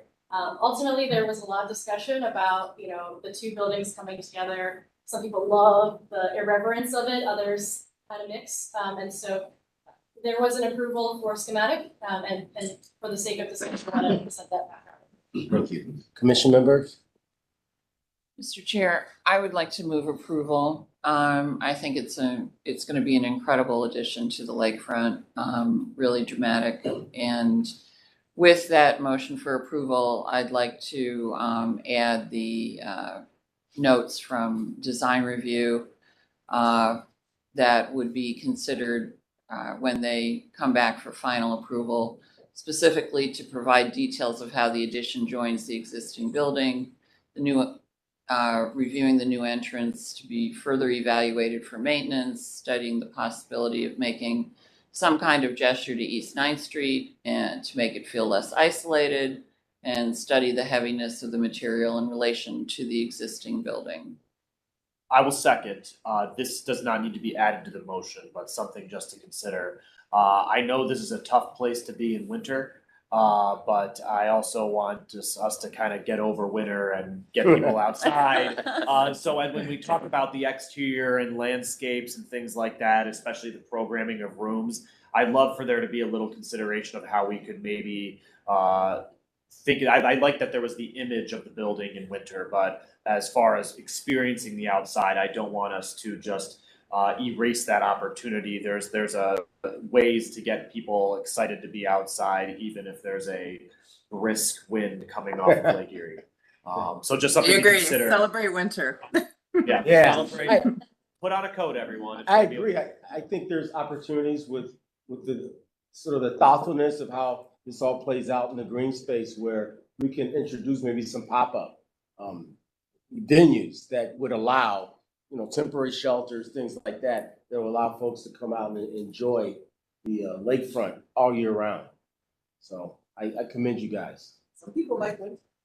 I like winter. I don't like being cold. The wind is severe though. All right.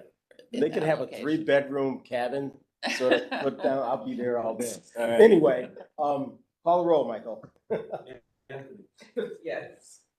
Yes. Yes. Yes. All right, motion carries. Thank you, guys. Good luck. See ya. And whenever you're ready to come back, I suppose. Thank you very much.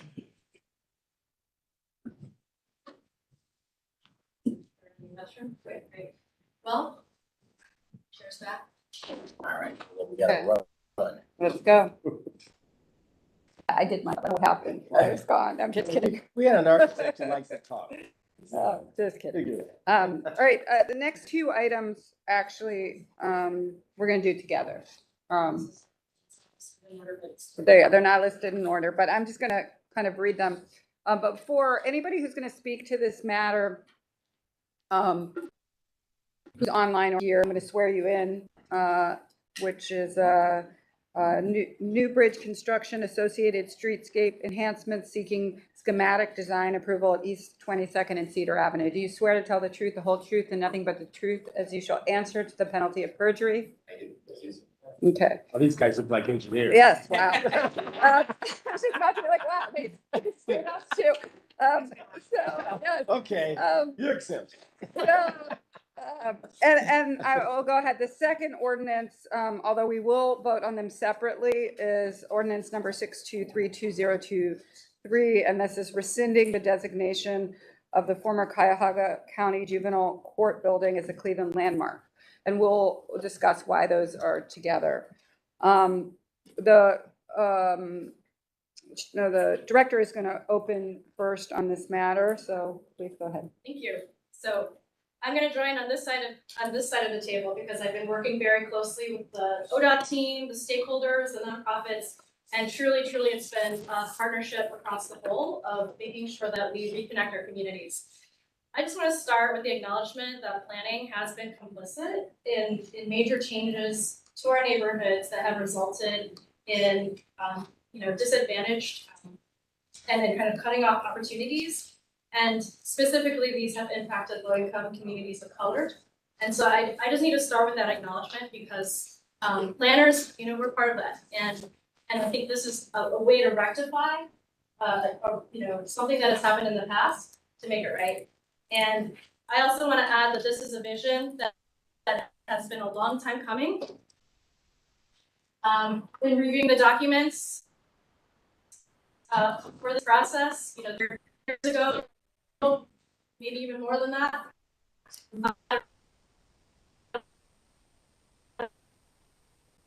Downtown and Sunset, we've had dialogue, and the planning department has also indicated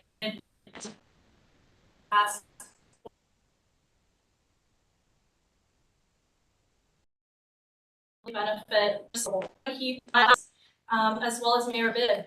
They're all for this idea of reconnected communities that has happened in Cincinnati.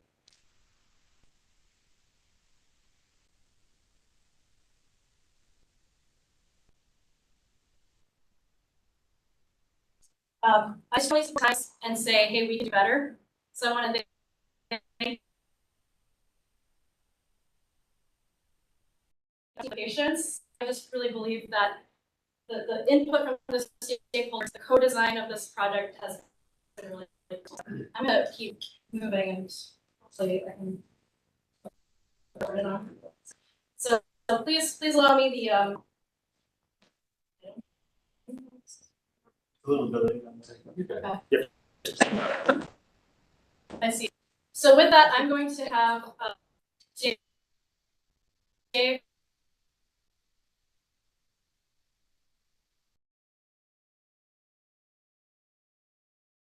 With us today. Brian Clay's going to do some speaking as a landscape architect. I just want to give you a quick overview. On the next slide. There's a Okay. Sorry. Look at this. It's actually behind you. This is part of the Cleveland Inbelt Corridor Reconstruction Project, redoing I-90 through downtown Cleveland. We're going to focus on contractor 3A. We call it this. It's the yellow on the big map. It's the I-77 I-90 interchange. We came in May 20 and 21st of 2021 to the Downtown Flats Design Review Committee and Planning Commission with the overall project. We're going to focus on the East 22nd Street corridor in that rectangular box, really focusing on that connection between Central and downtown.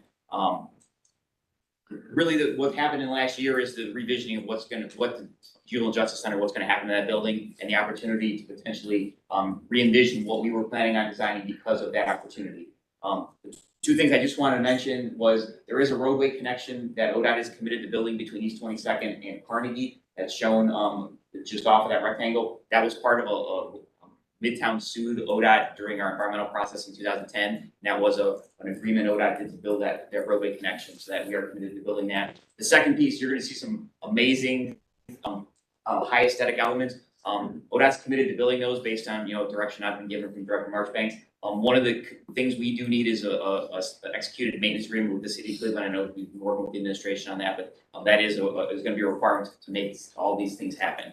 Schedule-wise, we were in final design a year ago with the campus district's proposal to the county. Cuyahoga County had an RFP out for what to do with the Juvenile Justice Center. In the fall or August, the county accepted the campus district's proposal to remove that building and envision what else could be there. ODOT did pause our design. We went through we'll have some details here of stakeholder involvement with the community to understand what this could look like. We would like to start our redesign next month, really get going with this vision, with anticipation of bid opening in the winter of 2024, 2025 for this project. So with that, I think I may turn it over to Director Moore. So I wanted to give a planning background because this is really critical for why this project is important and why the legislation that you'll see in the future is important too. So this is a view of downtown and central. Actually, it's behind you right now. This is the current view of what it looks like, and you'll see the interbelt, coming right between downtown and central present day. All that land from the interbelt, as well as all of the exit ramps, really kind of create that separation between downtown and central. And if you look at the original Cleveland plat map, you'll see it's a very, I don't know why it's so slow, but Cleveland plat map is this traditional, more urban form. You'll see that there was a very tight connection between downtown and central at the time. We continue moving through the 20s and 30s. This was a period of urban renewal, so you started to see the slum clearance of areas where people lived. And truly, this is a time when there were a lot of people living together in Central. It was a place of immigration from Europe. There was a great migration of Black Americans seeking refuge from the South and seeking opportunities. And you'll see in that circle the Juvenile Court right there highlighted in pink, followed directly next to that with the old Cedar apartments, the public housing. At the time, it was created to really create opportunity for people in the neighborhood to rise up and get through public housing to find opportunity. But we all know that the result of redlining and racial segregation truly resulted in the central neighborhood, being racially segregated. Income levels between downtown and central today are 5 times different, and the neighborhoods are very segregated racially. residents have noted that even when you look at the two together, there's almost this blend of the Juvenile Court and Old Cedar Estates coming together, and it kind of feels like one project together. So when we get to the 1970s, you'll see that, this really, entrenched the segregation. So there were three kind of big issues here with the infrastructure, with a port that kind of was sort of starting to stray away from its initial purpose, and then aging housing stock right next door. So we keep moving. I really want to emphasize that now there's a true opportunity for this neighborhood. If you look at the parts of this map that are yellow, those are areas that have gone through planning and are really ready to make that connection and transform the area. We have Cleveland State, Sisters of Charity created a plan around healing and justice for their campus. Tri-C recently has added housing for students, including single moms. Cuyahoga County Central Surge and Central Rec renovation. And then CMHA is also in the middle of planning for their new Old Cedar Estates. So truly this connection is an opportunity point for us to make a change and change the narrative here in Cleveland. With that, I'm going to turn it over to the group, and I'm sorry there's a delay, so you'll have to work quickly through the design process. All right, thank you, Director, for that great background. So I wanted to start just talking kind of about the timeline of our stakeholder engagement. So the process really happened pretty quickly, starting in October through February of this year. So we did hold 3 stakeholder meetings in that time. I see a lot of those individuals here today in the room. But we came to them basically with a blank slate for this bridge, understanding that we needed their input. It's their story to tell. It's not our story to tell as engineers. But we want to make their vision happen. That's the goal. We also engaged Councilman Starr and his community at the Skyline Towers. And with that, we were able to develop a working concept that we went to the East Design Review in February. We did get some initial comments from them that we kind of took back to the drawing board. We met with different city agencies, refined the design a little bit, and then we were able to go back just a few weeks ago and obtain schematic approval from this design review. And I would just like to acknowledge everyone in the room. If you could just raise your hand who've been part of the process, including Councilman Starr, who has been every step of the way with us and really supporting the project. So thank you to all the stakeholders. And really, when starting to engage with the stakeholder groups, our main goal was really to just develop a concept for this 22nd Street area that not only supported the multimodal transportation needs, but also reflect the stakeholder group's vision, the people who are using and living in the space, what mattered to them. That's what we wanted to capture through the stakeholder engagement. So you can see on the screen here some of the different groups that we engaged with. It was a large group, and we're able to incorporate lots of comments and great feedback from that. So one of the first things when we went to the first stakeholder meeting, we wanted to hear from the group, what do you see are the issues? Obviously, we know some issues just from a design standpoint, but from the community, we wanted to hear from them what mattered to them, what's important. And it was resounding that there were a lot of issues on this bridge today. The obvious separation from the interbelt construction in the 60s, but also the pedestrian experience doesn't feel safe. There's not enough lighting. We need a radical welcome to serve as a gateway into downtown. I love that new term that you've just coined. Radical welcome. That was from our stakeholder group. Love it. So it's stuck with us. New term. And it's kind of been our marching orders, so to speak. Radical welcome. There's also, we recognize the bridge, that bridges project done about 5 to 7 years ago is extremely important to the community. Yes, extremely important to retain because it was done on the 22nd Street Bridge as a mural to bring the community together, as well as the Cedar Bridge, both of which will be going away in favor of a new bridge construction, and that's not something we wanted to have forgotten. So we'll get into that a little bit more in a moment with some slides. Taking a look at some existing photographs just in the evening, looking north on the left image toward Carnegie, you can see the lack of lighting, the lack of pedestrian safety, pedestrian amenities. It's not a space you want to be on very long. You want to get across the bridge, move quickly as possible. And then look in the opposite direction On the right, towards Central Avenue, you can see it's a little bit more inviting, but in the distance, because you see the lighting as a place to go and get off of the bridge. We're taking a look at the existing conditions for multimodal connectivity. The lines that you see in blue are currently existing bike lanes on the street. And so in alignment with the current city administration's preference for separated bike lanes, it just gives a little bit of background to show that we recognize those existing bike lanes, but the preference moving forward is to have separated off-street bike lanes.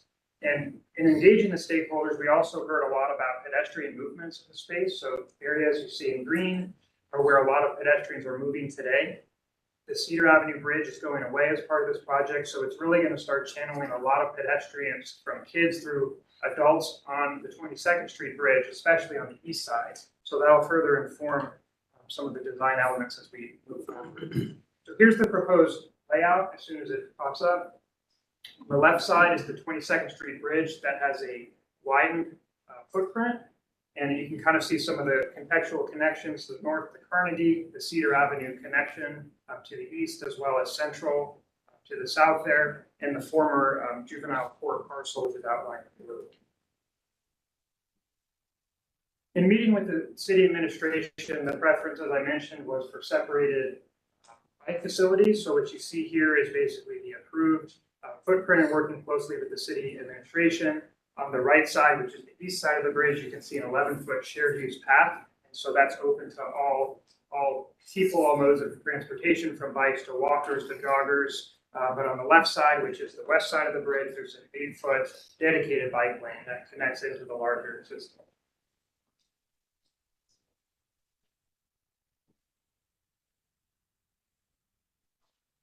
And that was the image that the section for the bridge, when we approached the stakeholders, we said, this is kind of our starting point. This is our blank slate, and we want to see what we can do with that hearing from you. So some of the things, also the widened bridge deck to the east, the 23.5 foot, that is a new addition from what's out there today. It's a much wider space, and there's a lot of potential. So some of the themes we heard were important to the community on both sides of the bridge: public art, the history, pedestrian safety, screening, and bicycle connectivity. All of these things were important to the stakeholder groups.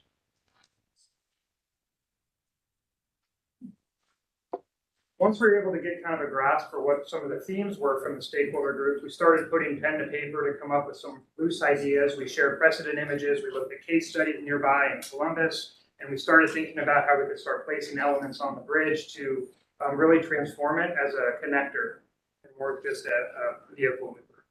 So these are some early concepts that we did share with the stakeholders. We looked at bollards, we looked at pedestrian level pavers, we looked at placing trees, all in ways to try to make this place special and improve it from its condition today.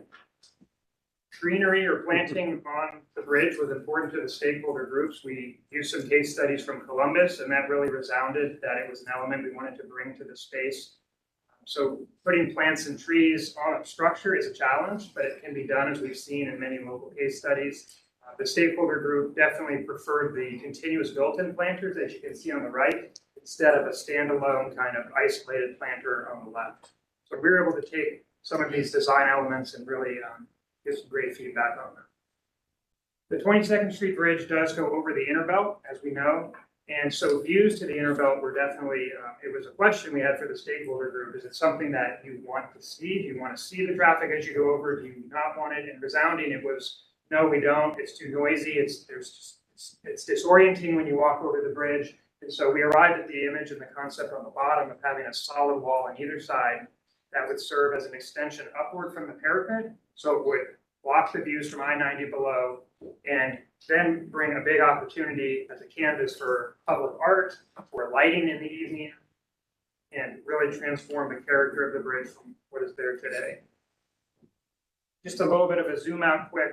Previously, there was some green space to the north, which is planned right here along Carnegie Avenue, that's outlined in blue. That space is going to remain in place, and it will further tie into this 22nd Street work, just to give you a little bit of context. Taking a closer look at the 22nd Street Bridge elements, again, this reflects multiple rounds of stakeholder involvement, comments, and we feel that this concept truly reflects their vision for the space and as a connector. So some of the items here, I won't read every one, but the primary elements, as I mentioned, on the edges, the arc panels, the pilasters, which are architectural concrete piers that will separate the arc panels and provide visual interest. We have a combination of raised planters separated out from the bridge wall and then tucked against the bridge wall on the east side. We have a combination of pavers that accent the architectural features, as well as bollards to provide a visual separation for those on the shared use path and the bike lane, as well as landscape and city lighting.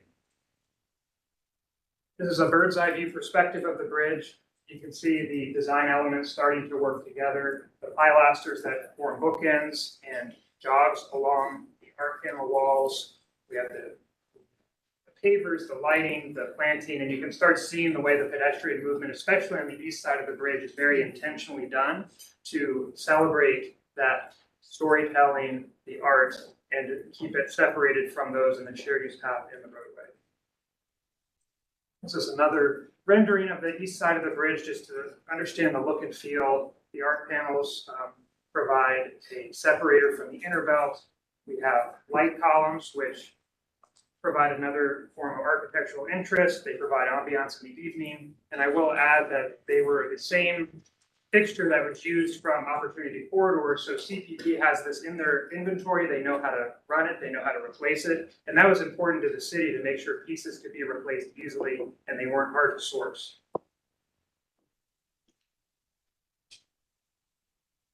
Taking a little bit closer look at some of the materials, the hardscape pavers on the bridge were very well received by the stakeholders as an element that makes the ground plane feel special.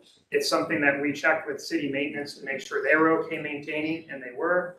And so where we arrived is a series of concrete pavers that vary in color and shape and orientation, depending on what form of architecture that they're near. So we feel that it defines the space as well. It's a definite separation of material from the shared use path on the east side and gives a form of something special to the bridge.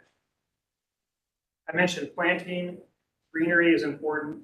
And so we did work with stakeholders to understand what they wanted on the bridge. We did bring to them the expectations of city maintenance. Maintaining planting on a bridge is tricky for anyone. And we wanted to work with the city to make sure that they were comfortable maintaining an irrigation system.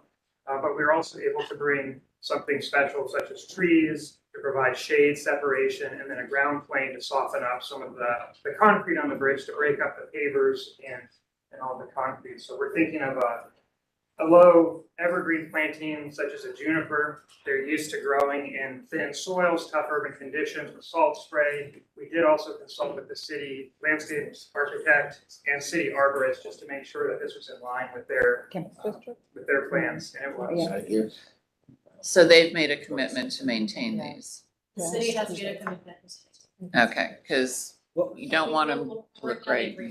Yes, right. The memorandum of understanding is currently underway, and that's being worked through to make sure all parties are on the same page for what will be maintained and what can be maintained. I would like to follow with Diane. I live on Euclid Avenue, been there for almost 25 years. Yeah.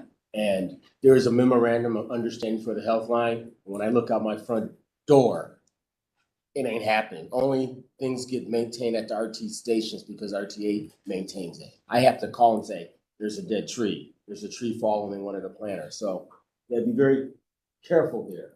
I think city and maintenance is sort of an oxymoron. I hate to bash the Can I just city, make a but. quick comment about that? Because to explain our landscaping philosophy, we asked the stakeholders, how much landscape do you want? And you'll see that everyone opted for simple but maintainable versus very lush and very difficult to maintain. So we felt like this was the right balance of tree canopy and greenery, simple but well maintained. I do have a question. I'm sorry. Wait, are you done? Yeah, Can you go pretty fast through? Yeah, Are you almost keep done? going. I mean, we're probably 3/4 of the way Yeah. through. 3/4. Move really, really fast. We have like a lot. We have a hard stop at noon. So go really fast, get through the design, and then we'll go through questions. Okay, sure, no problem. Some precedent images of the lighting that I previously showed, uplighting light columns, and then the top middle example is from Columbus. So it's similar to the art panel style that we'll be using on this project, where they can be printed on, but also they have an inner glow to them in the evening. This is a bird's eye view looking kind of above the inner belt at the bridge. And I just wanted to point out that ODOT has a policy for naming bridges. So it needs to either say Cleveland or it needs to say the road or bridge name on it. So stakeholders unanimously wanted the road name to be placed on the bridge. But one thing that came out of the meeting was there is a possibility that the street will get renamed in the future through the formal city process. So it could be renamed to a prominent city figure or a person, and that could then be what's on the outside of the bridge instead of poinsettia. So that sense of identity is what the stakeholders wanted to see on the outside of the bridge. We mentioned maintenance, so items in the blue are things the city is usually used to maintaining, but there's a little bit extra on this project in terms of what we're showing here. So those would all have to be part of the maintenance agreement that I just mentioned, things in the yellow. These are some quick sketches. I'll just try to run through these as we work with the stakeholders. This is the west side of the bridge. And I mentioned the bridges project done about 5 to 7 years ago. It was very important that we didn't lose that image, that memory of what that community activity was. So we brought the concept of taking that, either digitally scanning, photographing the murals today, and replicating them digitally on these art panels. We're having some of the community re-engaged as part of this, but that will be a city-led public art process. We're giving the canvas to the community. We're going to design them. We're going to design how the panels fit in, how big they are, but the community's job is going to be to put that content, have the paintbrush to do the work, to do the artwork. Some images from the actual bridge that bridges years ago, and it was important for the community to have the story continue to be told on the project. A quick technical piece on the art panels. They are polycarbonate material similar to used on the Columbus example for Spring and Long Street. They're very durable, very resilient material, and they're very flexible. They can be lit from within. They can have different degrees of art, and there's something that we feel will work well for this project. This is the Spring and Long example for how pilasters were used, just naming the streets or having a little pocket for a quote or historic figure, and that was something the stakeholders favored. Looking at lighting, it's going to impact not only those on the bridge in a positive way, but those driving on the inner belt will see that something special is happening up above through the panel glow. Looking at the east side of the bridge, the wider pedestrian experience, again, telling the story from the central neighborhood was crucial for the stakeholders. They wanted this side of the bridge to tell that story, to talk about historic figures from the neighborhood and the community. And through that public art process, again, they will work through how that design looks. We will be able to then take that art and put it into the bridge system. Another image of how the art panels and the pilasters are working together. One of the things that came out of, I think, the first or second stakeholder meeting was extending the activities on the 22nd Street Bridge south. There's some great things happening, and we wanted to continue them into the neighborhood, into the community. So the idea of a gateway that works with this split ramp, that's going to be a new addition for the inner belt exit ramp. Thought it was a great opportunity to show some of those bridge elements continue. And here's an image that reflects a couple rounds of stakeholder feedback for identifying what those titles are. The campus district for the left ramp, central neighborhood for the right ramp, and a lot of the materials are shared between the 22nd Street Bridge and this gateway element. This is a bird's eye view on the back side of that gateway, so we're trying to use every bit of space that we can, but it serves as a critical transition point between the 22nd Street streetscape with the brick paving. We have the transition for the bike network, and we took some streetscape elements from 22nd, items from the 22nd Street Bridge, and we really blended them all in this space. So it serves as a great kind of a cue or a transition point as you come off the bridge or get ready to enter onto the bridge. This is another view of the back of that gateway, again, sharing some of the design elements from the 22nd Street Bridge, just perhaps maybe in a smaller scale for different representation. And the last slide here is just showing a bit of context from that gateway in the 22nd Street Bridge, how it connects to Cedar Avenue, up to Carnegie, and ultimately the Midtown connector. Okay. Before we open up the commission, I'm going to ask Councilman Starr if he wants to just say something quickly before we jump in, and we're going to move pretty quickly. But he is here, and welcome, and thank you. Oh, do I got to stand all the way?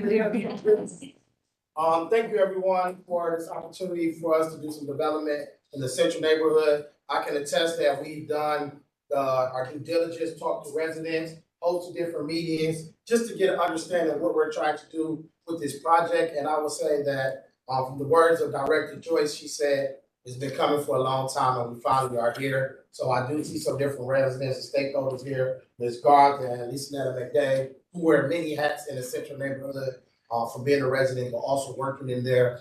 We sat down and was able to come up with ideas. How do we make this more safe for residents, pedestrians, as well as those young people that live within less than a block away to be able to walk across that bridge? And if you go there today, you will understand that there is safety hazard there. We also got other stakeholders from St. Vincent's de Charity, Sister Charity, as well, who are looking to bring in a medical health campus and this opportunity to spur development. And also, like the director said, CMHA is looking to do upgrades to the old Cedar Estates, which was built in the early 1930s, and it's now time to do something different. So I am honored and thrilled that we are here at the commission to be able to get this going. And in the words of Lisa McDay, we just ready to hit the gavel. Let's make this happen. So Let's go. I'm just here to Let's support go. this. I told Councilman Slight to be nice today, so I'm hoping he is. He's always nice. But Lydia, we be a little firecracker all throughout the week, but I understand what we're trying to do. And I think the residents will be pleased and thrilled to have not only a well-lit, safe bridge, also that arts piece, so you can be able to beautify, see what has happened and how it transpired, where we have came and how we grow as we start thinking about the art and also possibly renaming the bridge, which came out of the meetings that we had with us. So I support this project. Thank you. Thank you. Thank you. Appreciate it. And I also read into the record, we have 2 letters of support, one from Bike Cleveland, who praised us thinking about separated bike lanes in advance and multimodality with the 8-foot raised bike lane and the mixed path on the side, as well as Campus District Inc. Mark and all the board members, if you want to raise your hand, this has been a long time coming for campus and fulfilling a vision. So thank you. And I apologize, we have such a huge agenda because we would love to hear from everyone, but maybe as we have questions, we'll ask commission members first if you have any questions or comments. Does the special improvement district extend up East 22nd? Just No. all right, okay. I have to make social commentary here, because you know I always do, and I'll be brief. As we continue to plan in and around Black and brown communities, I would like to first say to Director Wong, we need to understand history first before we move forward. We need to be thoughtful. We need to listen to folks that are in the community because that informs better outcomes. We don't want to repeat history. So I commend this process. I think every process should include historical retrospective. Thank you. Director also told me to be nice. Okay, just a quick clarification, when there was the aerial of the bridge, it showed sharrows on the northbound traffic lanes. So can you rehash, there's the protected bike lane going southbound, and then it's a mixed path on the other side of the road. I guess the question being, do we need to push a little further on the bike facility? I need ODOT to hear this. There's not traffic in Cleveland, and we keep designing as if it's 1950 traffic, and it's not. 1 in 5 Clevelanders don't have a car, and I'm sure it's higher in Central, so I don't want people to be riding their bike in the street. Like, that should be a protected bike lane as well. Well, it's completely separated. That's completely separated. The Sharrow side? Well, That looks like Sharrow's on the road. No, that Cheryl's on the separated side. Kelly Mertzman, Senior Strategist for Transit and Mobility. South of this bridge work, there is on-street bike lanes that are feeding into this for northbound traffic. So what we have here is a shared use path on the east side. Bicyclists can and will be directed to via signage to get up onto that shared use path, which is separated. The bus stops and all of that are to the left of where you would be riding as a northbound bicyclist. But we kept the sharrows on the roadway as well for more confident cyclists that are interested in merging straight from the bike lane, the striped bike lane that is to the south and continuing with it. So there's kind of a balance in the user experience here between making that transition from off-street, street level up to the sidewalk. People can do that, and it is designed to accommodate bicyclists on that side. But if a cyclist just wants to get through, go straight through the light at Carnegie, they can stay on the street, and the sharrows are meant to designate to bus drivers and vehicular drivers that cyclists should be expected there as well. I would like to emphasize that we are adding signage to the separated bike paths for those users, but we should not take away options for road users of signaling that there are sharrows. So I actually disagree with that design review comment around removing sharrows, because I think we need to provide multiple options and multiple cues for various. Although to the councilman's point, if the separated path looks like it's only one way, and I know you may not be allowed to this, but it should really represent that you could go either way there. And I think this is the point. Is it a multi-purpose path or is it not? And right now it's confusing. Like, so you're saying we want it that way. We're sending a totally different message. Perhaps it's how the graphic is shown. So, but what I just don't want is if there's an option for northbound bicyclists and it's here and it's just not shown well. Thanks for the clarification. I just wanted to make sure we're not over prioritizing cars when we know that there's a lot of people here that don't have one. Yeah. I mean, if you, in fact, I may add two things. One is, I mean, if the city will maintain that multi-use path, if they want to put a center line marking down to really emphasize that two-way, we certainly would do that as a project. The other piece I wanted to highlight was, one of the graphics we showed on Orange, ODOT did build part of a multi-use path along Ontario to East 14th, and then the downtown Slavic Village Connector Trail is proposed to come up. So that is really why that shared use path on this side, it fits in the bigger vision of a shared use path coming up the east side of 22nd from Orange. Okay, thank you. Hold on this one, because this is my next question. Cedar Avenue comes off 22nd and loops up to Carnegie, and you have to turn right to stay on Cedar. Is that part of the ODOT project, or is that a city thing? It's part of the litigation that Midtown, pre-me, Okay. I always have to say that, pre-me and pre-Jeff Epstein, that was part of the litigation. Because Midtown at the time wanted a direct connection from the highway to Carnegie, and so it will be a city-owned street. Okay, I agree there needs to be a connection to Carnegie. My discomfort is the optics of you're on Cedar and then you have to turn right to stay on Cedar. And we know that there's a difference between who's driving on Carnegie and who's driving on Cedar. I'm wondering is this an opportunity for a traffic circle so it's not showing priority, it slows down traffic, but this to me looks like it's prioritizing white drivers. So we understand. End of my commentary.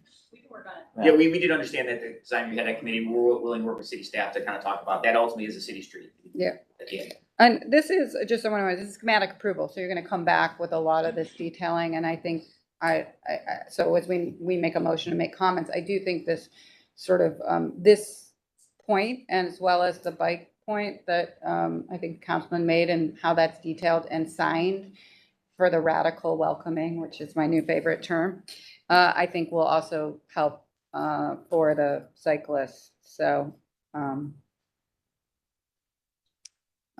Should we go to the next one? Well, I think we can probably take a motion on this one at first and then go into the second one since it's very different, although we've seen the presentation. One last thing before you make the motion, I would say that this is a very different ODOT than I recall in my 15 years. And I want to thank you. It is gives me the most hope and inspiration I've had in a really long time. And I really mean that. And so thank you. Gives me hope for so much more for the city. So appreciate it. And we got a lot to do together now. Well, I'll say we're in a new phase. We've redefined our relationship. We are going to work together on the northern part of the Interbelt, CCG4. So we're really happy for that partnership and express things to Mike back and back with that. It might be the first time in my history, to the councilman's point, that I might want to give accommodation to ODOT. So if anyone wants to add that to the motion, thank you. The redesign of the time. Yep. So they spent a lot of time, 6 months to 8 Can you do months that? to really do this, and so. It's amazing. It's amazing. All right, go ahead. I think we have a motion. Madam Chair, I'd like to move approval for schematic design for the new bridge construction and streetscape at East 22nd with commendations to ODOT. And the community. What? And the community. And the community. Second. Well, with consideration from design review requests to continue to study the ways to increase the greenery on the bridge, consider removing the small planters, the outside edge of the east side, consider increasing the size of the tree planters, consider changing the species from elms to something smaller, given the size of the planting beds, consider making the planters larger, include the clear bike pathway markings on the eastern shared use path specifically for the northbound cyclist traffic. We have a second. Second. I just want to say that in the old days, I would just say include the recommendations and we'd move on with life, but that's not appropriate anymore. So Okey-dokey. that's why I read them all. We have a motion and a second. Call the roll. Sorry, this is appropriate, dog.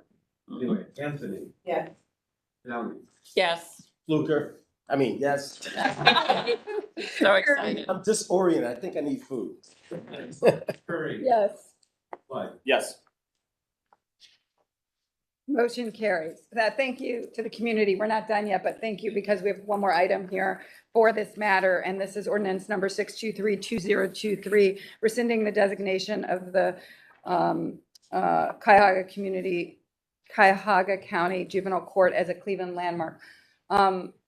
If we could go really quickly through this. I just need to read into the record the history of the property. So Okay. for your context, the Juvenile Court was established in 1902.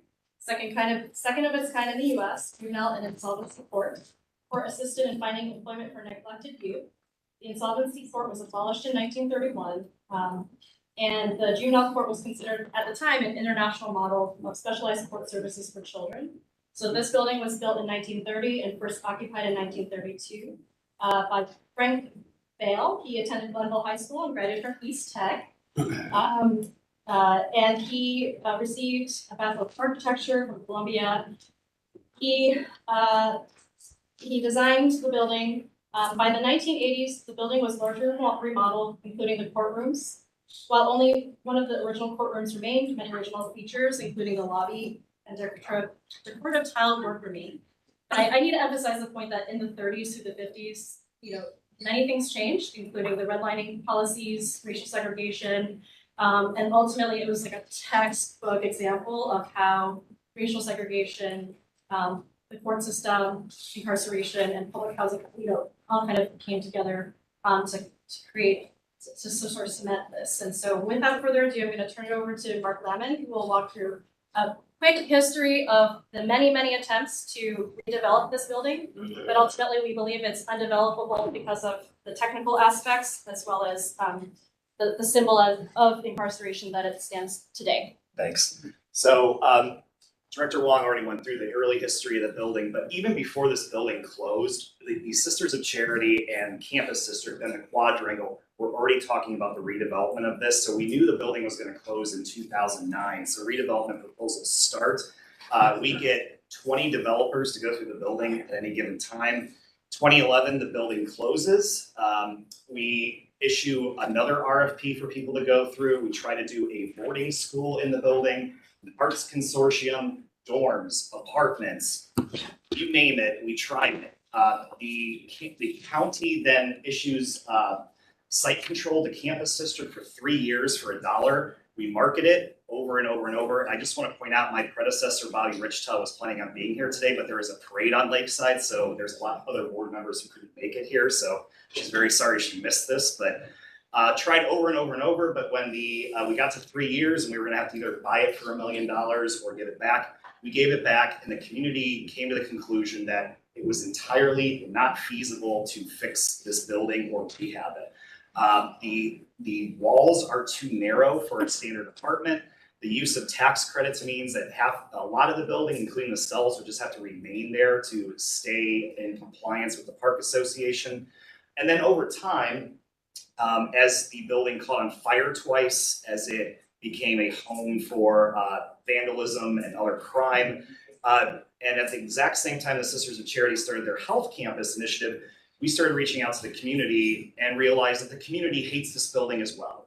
So hates this building, has a totally different connotation for those of us who are in historic preservation, which I consider myself. Campus District and downtown have a great legacy of doing historic rehab. but not this building. It has bad mojo, as somebody called me. So we have, when the county issued the RFP to take control of the building, Campus District decided on a Friday night to write a proposal over the weekend, due on Tuesday. We submitted it with 37 letters of support with the help of the city getting it in. We were awarded that. Then there was an election and a change in government. But at the end of the day, the community still believes that the building should come down, and we are in uniform support of it. So I'm happy to take any questions. I'm just going to ask, Kevin, I assume you're in support of this? Oh, I'm definitely in support of this. We do not need the old jail to try to act like we're gonna renovate it. People that live on old Cedar Estates, still currently live there, possibly were imprisoned in there at one point in time. So having that building up to be something that they walk past while we're developing the neighborhood is a no-go. And this is words that I received from different residents for the Cedar Estate skyline on towers as well. So I am supportive of tearing this bridge down and get some more development. Like I said, this is an opportunity for us to develop our neighborhood. And when you think about old Cedar Estates, that is something that can definitely happen if we remove that space. Thank you. I'm just curious, when did it get the historic designation? A local landmark designation. Yeah, the landmark. Oh gosh, it has to be like an 86. Okay. 86, yeah. Thank you. All right, can we have a motion? Yeah, I'd like to move Go ahead. approval. We can have, once you have a second, we'll have. To rescind the designation of the former Cuyahoga County Juvenile Court building as a Cleveland landmark. Second. Any further discussion? Okay. Again, social commentary. I find it appalling that it's taken us this long to get here. And the fact that we have to use so much embodied energy to rid this stain, this scar from the community. It's ridiculous. Thank you. Can we call the roll? Yes. Yes. Yes. Yes. Yes. Motion carries. Thank you all. And thank you all for coming and Yes. showing up today. It means so much to us. Thank you. Hi, Susanna. Amazing. This is an amazing, amazing day. So appreciate it. We'll see you soon Thank too. you. Come back. Weird thing to say. I know. It's nice to see people. Visit that. My oldest son. Yeah. I like this. I like this setup. Yeah, I think. I don't want it to go back. I would have liked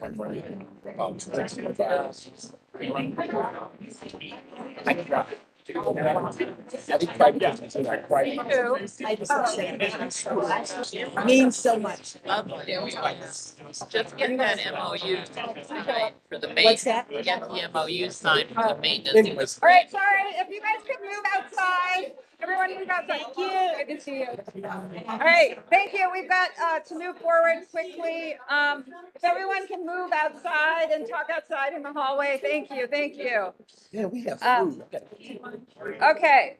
The next item. Director Wong, you can go outside. All right, the next item is Bedrock Cuyahoga River Master Plan. This is seeking conceptual approval. I need everybody who's going to speak to this matter to be sworn in collectively, even if you're not online, even if you're online. Do you swear to tell the truth, the whole truth, and nothing but the truth, as you shall answer to the penalty of perjury? Yes. So, I know the director has comments. Do you want to make them now or later? You know, I think we ought to just jump Here, okay. Yeah, and, So- I'll just reiterate that, you know, the city and is really aligned with the vision.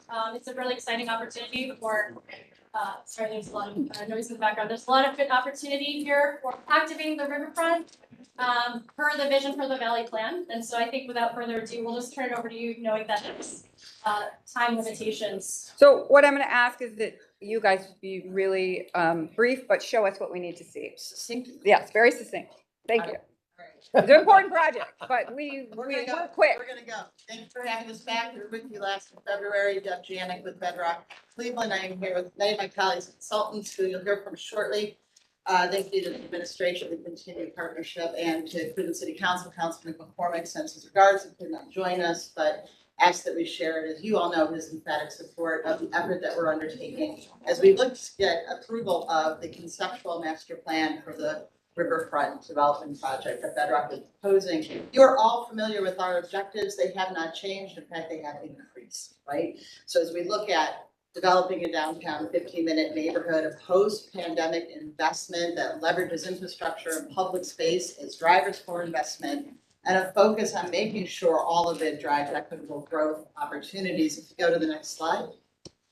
We wanted to make sure that, back one. There we go, equitable opportunities. We have had the good fortune of being engaged with the council president and the administration through the creation of the community benefits ordinance that is now pending passage coming into play. And we wanted to reiterate our commitment to equitable opportunities throughout this process and throughout this project in accordance now with what we currently have drafted, but we remain committed to that and executing the highlights of the policies and processes that are articulated in that ordinance. Next slide, please. You know why we're here. Next slide, please. We continue to work and forge ahead with all of our public partners, spearheaded by the city. Of course, I know we have the executive director and CEO of the Greater Cleveland Regional Transit Authority online with us virtually, India Birdsong. Terry, thank you for being here. Ms. Terry, we did complete 2 of our public engagement activities in downtown in Ohio City. And Nora Romanoff, who joined our team in February, we had a very robust and such an informative conversation with Councilman Starr and Councilwoman House about 2 weeks ago, and we'll be working with them closely on next iterations of public engagement and some innovative strategies as we continue our work.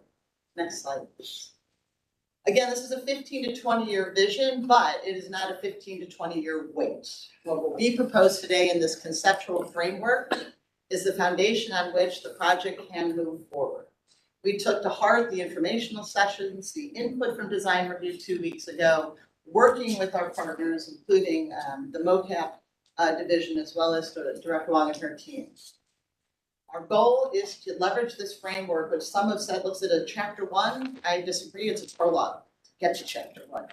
And on this foundation, we will move forward in coming back to this commission as we previously committed for our vertical builds, for our multiple phases, working with the city and ODOT and RTA and others on infrastructure and catalytic moves and investments in public spaces. This is again, that next iteration to the start, and we remain committed. Next slide. I'm going to turn it over to Russell in 1 second. But I just like to do that. The framework will allow for the investment of, and you'll see it program, 3.5 million square feet, 2,000 plus units of housing, mixed use development, entertainment, hospitality, office, rethinking office holistically. And it will encapsulate 4,500 improved and new parking spaces that will work in concert with the system on the whole, not only for our project, but for the CBD in tandem with other investments in the community. So this framework, this foundation allows us to move forward and provides us the opportunity to work with continued investment and creativity and explore other ways to make sure we are connecting broadly, not just within the project area, but from shore to port to shore, in alignment with vision for the valley, and quite frankly, externally to the county, Greater Cleveland, and dare I say the region on the whole. So we look forward to exploring those opportunities to continue that build going forward and be innovative and bold in our work. With that, turn it over to Russell. Thank you, Deb.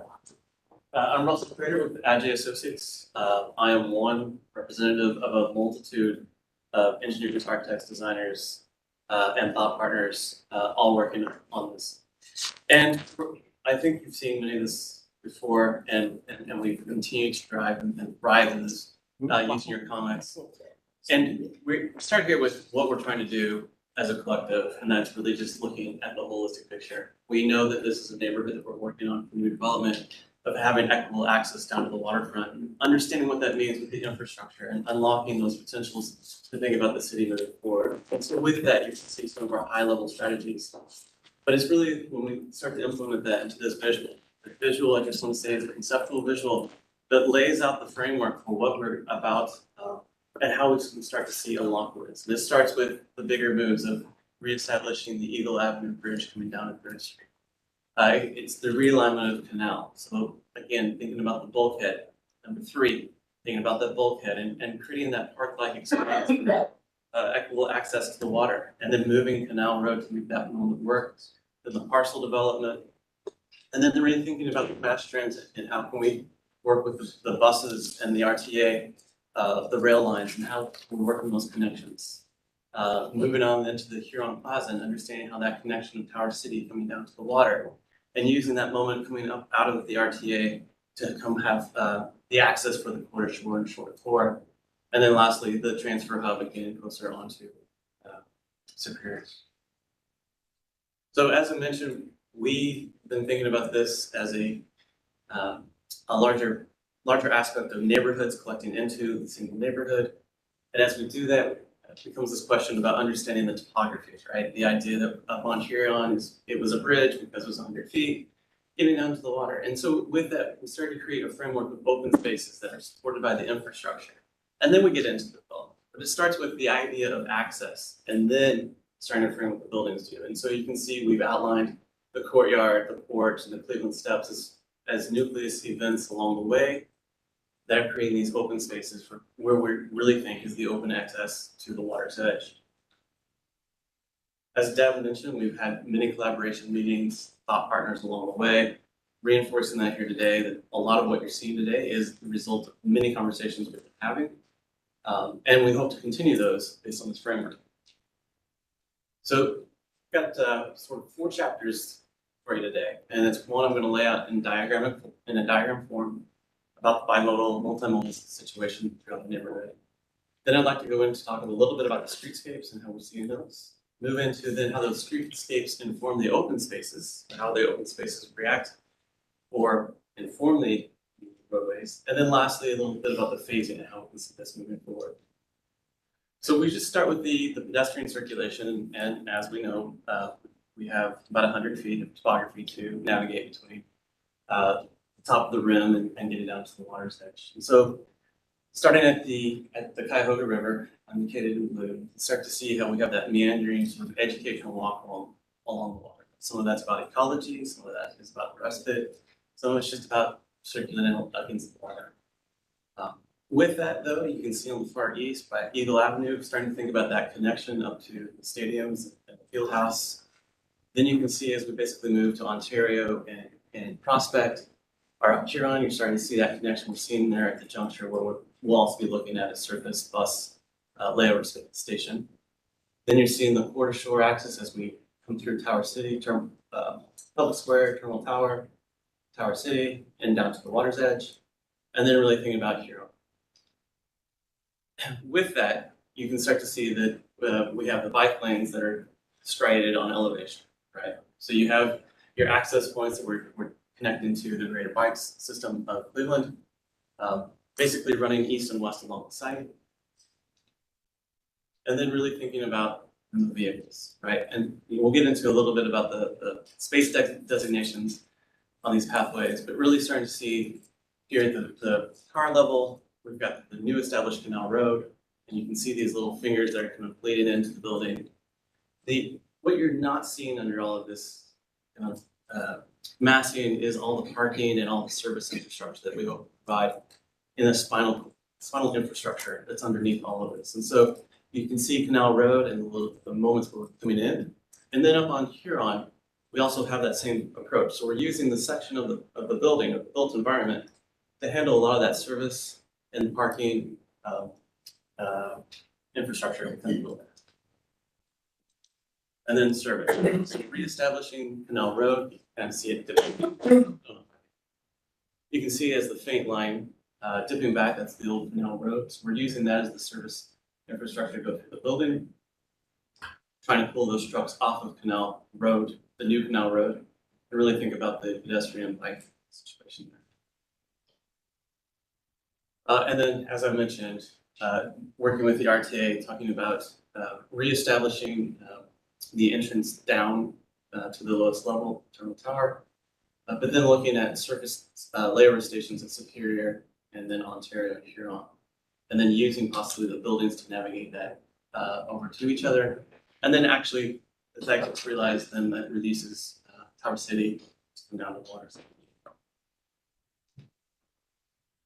So a little bit about the streets. We've got these conceptual graphic representations of what we're really hoping to achieve. And they all deal quite a bit with the trees and the idea of shade, really trying to think about the summers, but also wind protection of winters. So with that, basically we are down the Huron Road. You can see the little key section up in the top right. So we're just near the courthouse, and we'll be working basically east from this direction. But you can see that we've got a dedicated bike lane and sidewalk with the tree in between, and then our two-way street, the forest as we lead down to the water. Moving towards, this is on axis with Tower City, this moment of respite, so see the trees and we call it a moment, the Belvedere. But again, this is a filtering or a mixing moment. So the bike lane is shifted out at this moment. It's a dismount zone, but here focusing really on people and moments of respite in the outdoor environment.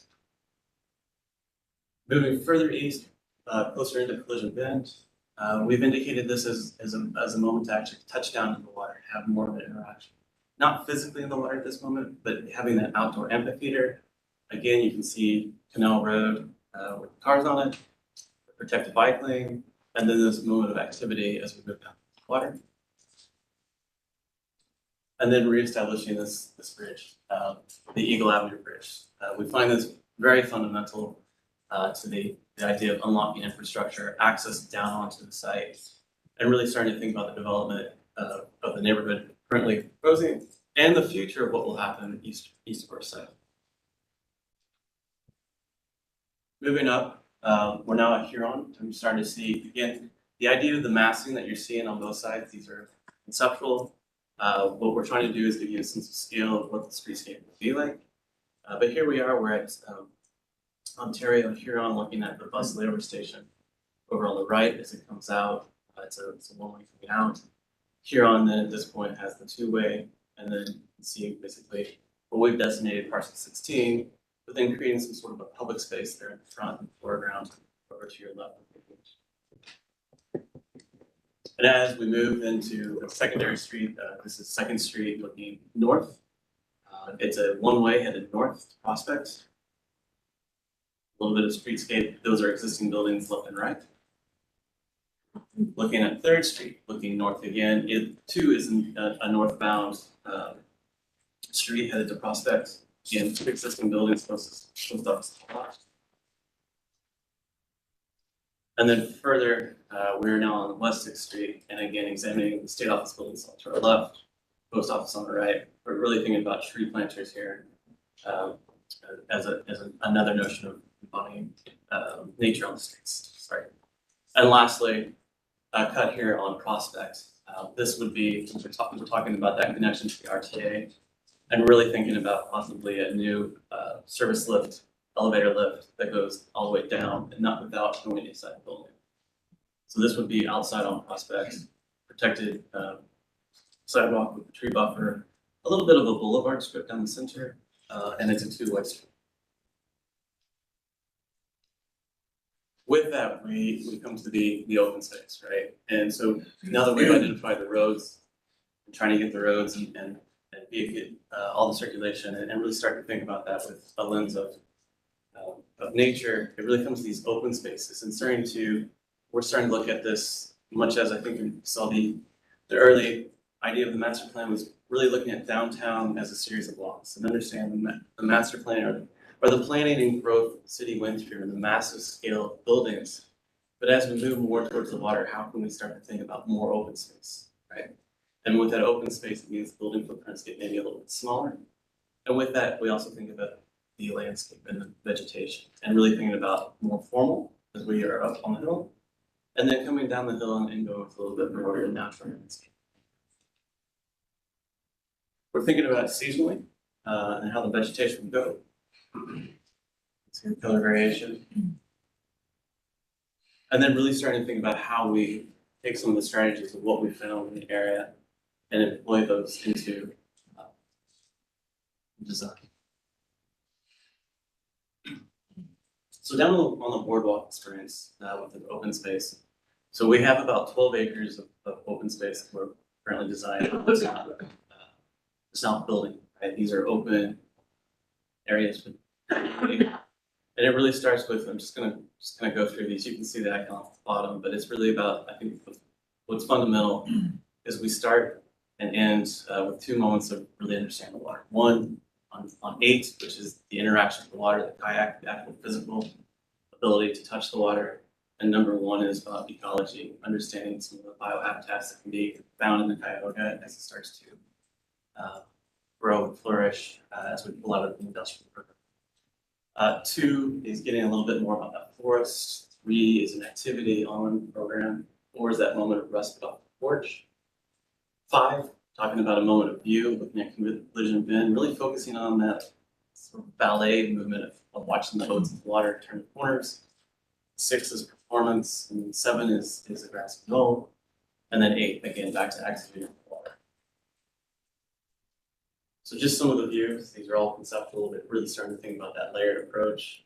Also, throughout all of this, we're looking at the canopies and where the canopies start. We're looking at access, looking at, can we make sure that we always have views throughout the woods for safety concerns. Just going through the stepped lawn, that was number 2 on the last slide, but this is really starting to think about that program. Is it a splash pad in summer? Was it a roller rink in the summer? And does it turn into an ice rink in the winter? These are things that we're exploring with a little comfort station kind of built out there. And then the step lawn, a little bit of respite, and then swans against the water.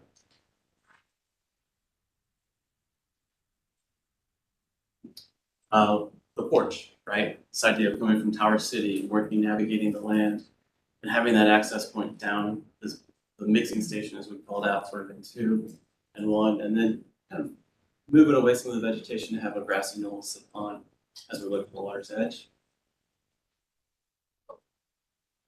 And some images, conceptual. And then again, moving closer to the collision bin, this is actually one of the moments where we want to have that moment of respite to see the boats making that move and navigate that amazing corner. But it's here we've basically sunk in the bowl, brought you within 4 feet of the water, and the idea of having a performance space down low next to the water. Just not seeing that at the bottom left. And again, these are all conceptual images. The building facades are just there to articulate the idea of something happening. And then the touchdown, the actual connection back to the water. This is the kayak space all the way on the far east of the site, but basically having a slight ramp down into the water, a docking station for your kayak, an observation point for watching the kayakers, and then a little bit of a ramble here to the right for shade trees. And then, so with this, in our phasing, we've given this a hard look, basically on the idea of phasing footprints, a little bit about how the construction of this will really work, how a tower crane would work, where the pads would be. We're getting into all that level, right? And as I mentioned, everything that you're seeing on the outside, the clothing of this, underneath all that clothing is all the infrastructure, parking, service, access, really thinking about those moments of infrastructure we've talked about before. Like, you want it to work seamlessly, but you really need a machine underneath. And that's what we're doing with the parcel development and breaking it up. Sorry. Okay, so the first 5 years, we're really looking at starting over on the east part right now. We're fundamentally going to start with the bulkhead and really thinking about reestablishing the water's edge and going for open space first. Right? That's fundamental to this project, is really thinking about the open space and how we can start the project with that and a little bit of development. Right? It's going to be a mix. It's going to work with the markets, but really trying to create a generator for why you want to be there. And that with that comes that infrastructure piece of Eagle Ramp off to the right, which is about the vehicle circulation coming in and out of this neighborhood. Then you can see some of the development, the pocket parks that we've developed for the neighbors that will actually be there. And then again, it's the water on the water's edge. Then moving forward in time, we're now looking at 9 acres of open space with 2 million square feet of built. And basically, when you see this along the hatch, those are getting ready for the pads. Those are earthworks in process, getting ready for new development. But you can see here, at this point in time, we've established most of the riverfront, 3,000 linear feet of riverfront. We're moving. And then the full build up. And you can see the meandering of Huron, see basically the border shore kind of emphasized there. And then you start to see these buildings that are coming in. And again, the buildings are informed by the open spaces as a result of creating open space first. And then redevelopment down low. And then full rendering, which I believe you all have seen. But we've really been working with the team about what it means for infrastructure movements, what it means to basically start at one end and work our way to the other. And again, I'll just emphasize it's really about this idea of activation of a public environment that will drive the rest of the development, and it will be adapted, right? We know this. So this again is a framework for how we'll move forward. We'll be back in front of you many times. And I think there will be, along this way, we'll have new discoveries. We're exploring, as Deb mentioned, we're exploring what workplace environments. We're exploring what residences. We're exploring this all along the way. So with that, we made time. Okay, great. Madam Chair. That's it? Well, there's a lot more, but we went there. Do you want to outline first, and then we'll open it up to the commission? I'll say this, that for the record, we received 4 letters of support, one from NOACA, one from the Greater Cleveland Regional Transit Authority, RTA, from Greater Cleveland Partnership, and then also by Cleveland, with a note of support for the vision, and then an encouragement to come back and dialogue continuously through each phase, through each section. So I want to note that for the record. We also received from the team 9 letters of support, specifically around the Army Corps bulkheading initiative, and these will be for the record. We have been working closely with the team. We've been meeting bi-weekly. There's been a lot of dialogue with the city, and it sounds like they've been doing a lot of work with other partners. We know that this is a book. It's the vision for the book. It's the prologue. Each phase we're considering as like a chapter of that book, and then each subsequent sequence is kind of like the verse, or maybe the chapter to verse. So really, there's a lot more detail that needs to come down as we continue this 30-year process. Ultimately, we believe in the vision, and to quote Chair Curry, the devil's in the details as we continue through the design process. So I have captured the staff and my recommendations in the motion form that I handed to you. Just noting some of the areas that may need more study and just additional dialogue with the city. The team has committed to do that. And so do you want me to address any of them, or would you like to? I have a question, just procedurally. On the agenda, it says final. And then on your motion, your recommended motion, it says conceptual. Yeah, you want to look at the final agenda? If you're looking at the final agenda, as you are copy. This one. Yeah. Okay. There was an error on our end, our staffing error, so. I apologize. It does say conceptual on both. I was looking at the wrong page. That was a former agenda, and I want to note for the record, it's called the Cuyahoga Riverfront Master Plan, seeking conceptual approval. And has the team seen your recommendations? The Bedrock team? Yes. Yes. Okay. So Thank you. Perfect. So let's open it up to the commission for any questions or comments, and then we'll get into the motion after that. Chair, I just want to make one note. I want to call attention, just because we went quickly, there is an appendix with several supporting documents that should have gone together with the presentation. So it's something we may refer back to that during Q&A. Okay. I think it's a great plan and an exciting plan, and I want to thank you, Director, for what I was gonna say, which is the 4th bullet point of how we collaborate with the National Park and the Scenic Railroad. I know we're trying to do a lot of things in a very tight space. I think the only thing that I'd add, and it was cleverly carved out in the rendering, so well done, is that old B&O train station. And in a perfect world, I think that would be a great gateway into the national park next to the towpath. I'll really celebrate one of Cleveland's forgotten treasures. I think a beautiful building. So I'm encouraged by the recommendation to really bring the national park into these conversations further. So. To the chair, I will turn over to the Bedrock team to make comment. Thanks, Director, and Madam Chair, to the councilman. We agree, and this gets to the opening comment around the exploration of opportunity, which I think this framework starts to transcend what we've all been trying to do, which is how do we get to our riverfront, but get beyond the riverfront in that connectivity. I will share, as everyone knows, that we continue to advance our engagement with Sherwin-Williams on the purchase agreement. We have had multitude of conversations and interest from so many partners, not just on the BNO, but how do we make that connection that really envelops the region and beyond. We are very understanding of the importance of that facility. It's placed on the register, and we look forward to bringing the expertise we've had in a little bit of adaptive use and historic renovation to this project. We've already engaged with Connecticut partners and others. So much more to come, and understand that is an absolute gateway to the Riverwalk project, forest connection.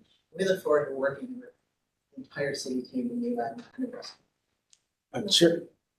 Just very quickly, Madam Chair, to the Bedrock team, thank you. This is a really comprehensive presentation. I think, again, understanding this is the prologue.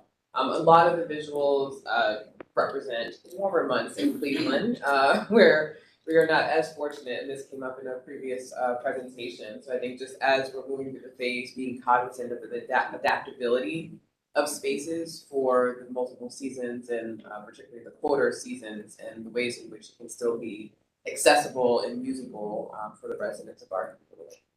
We couldn't agree more.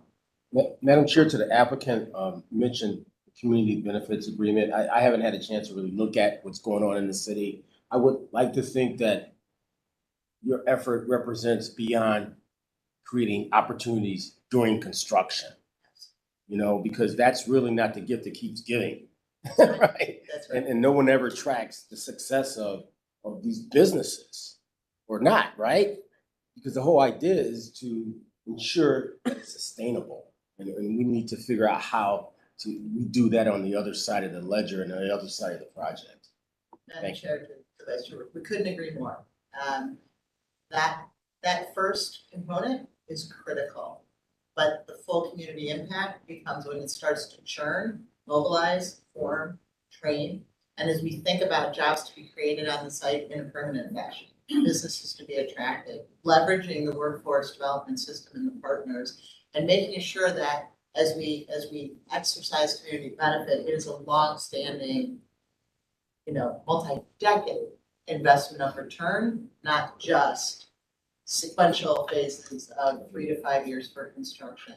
That's a great start. We'll need all the help to accelerate it, but it has to be a revolving engine for, quite frankly, the rest of the impact of the project and its effect on this community.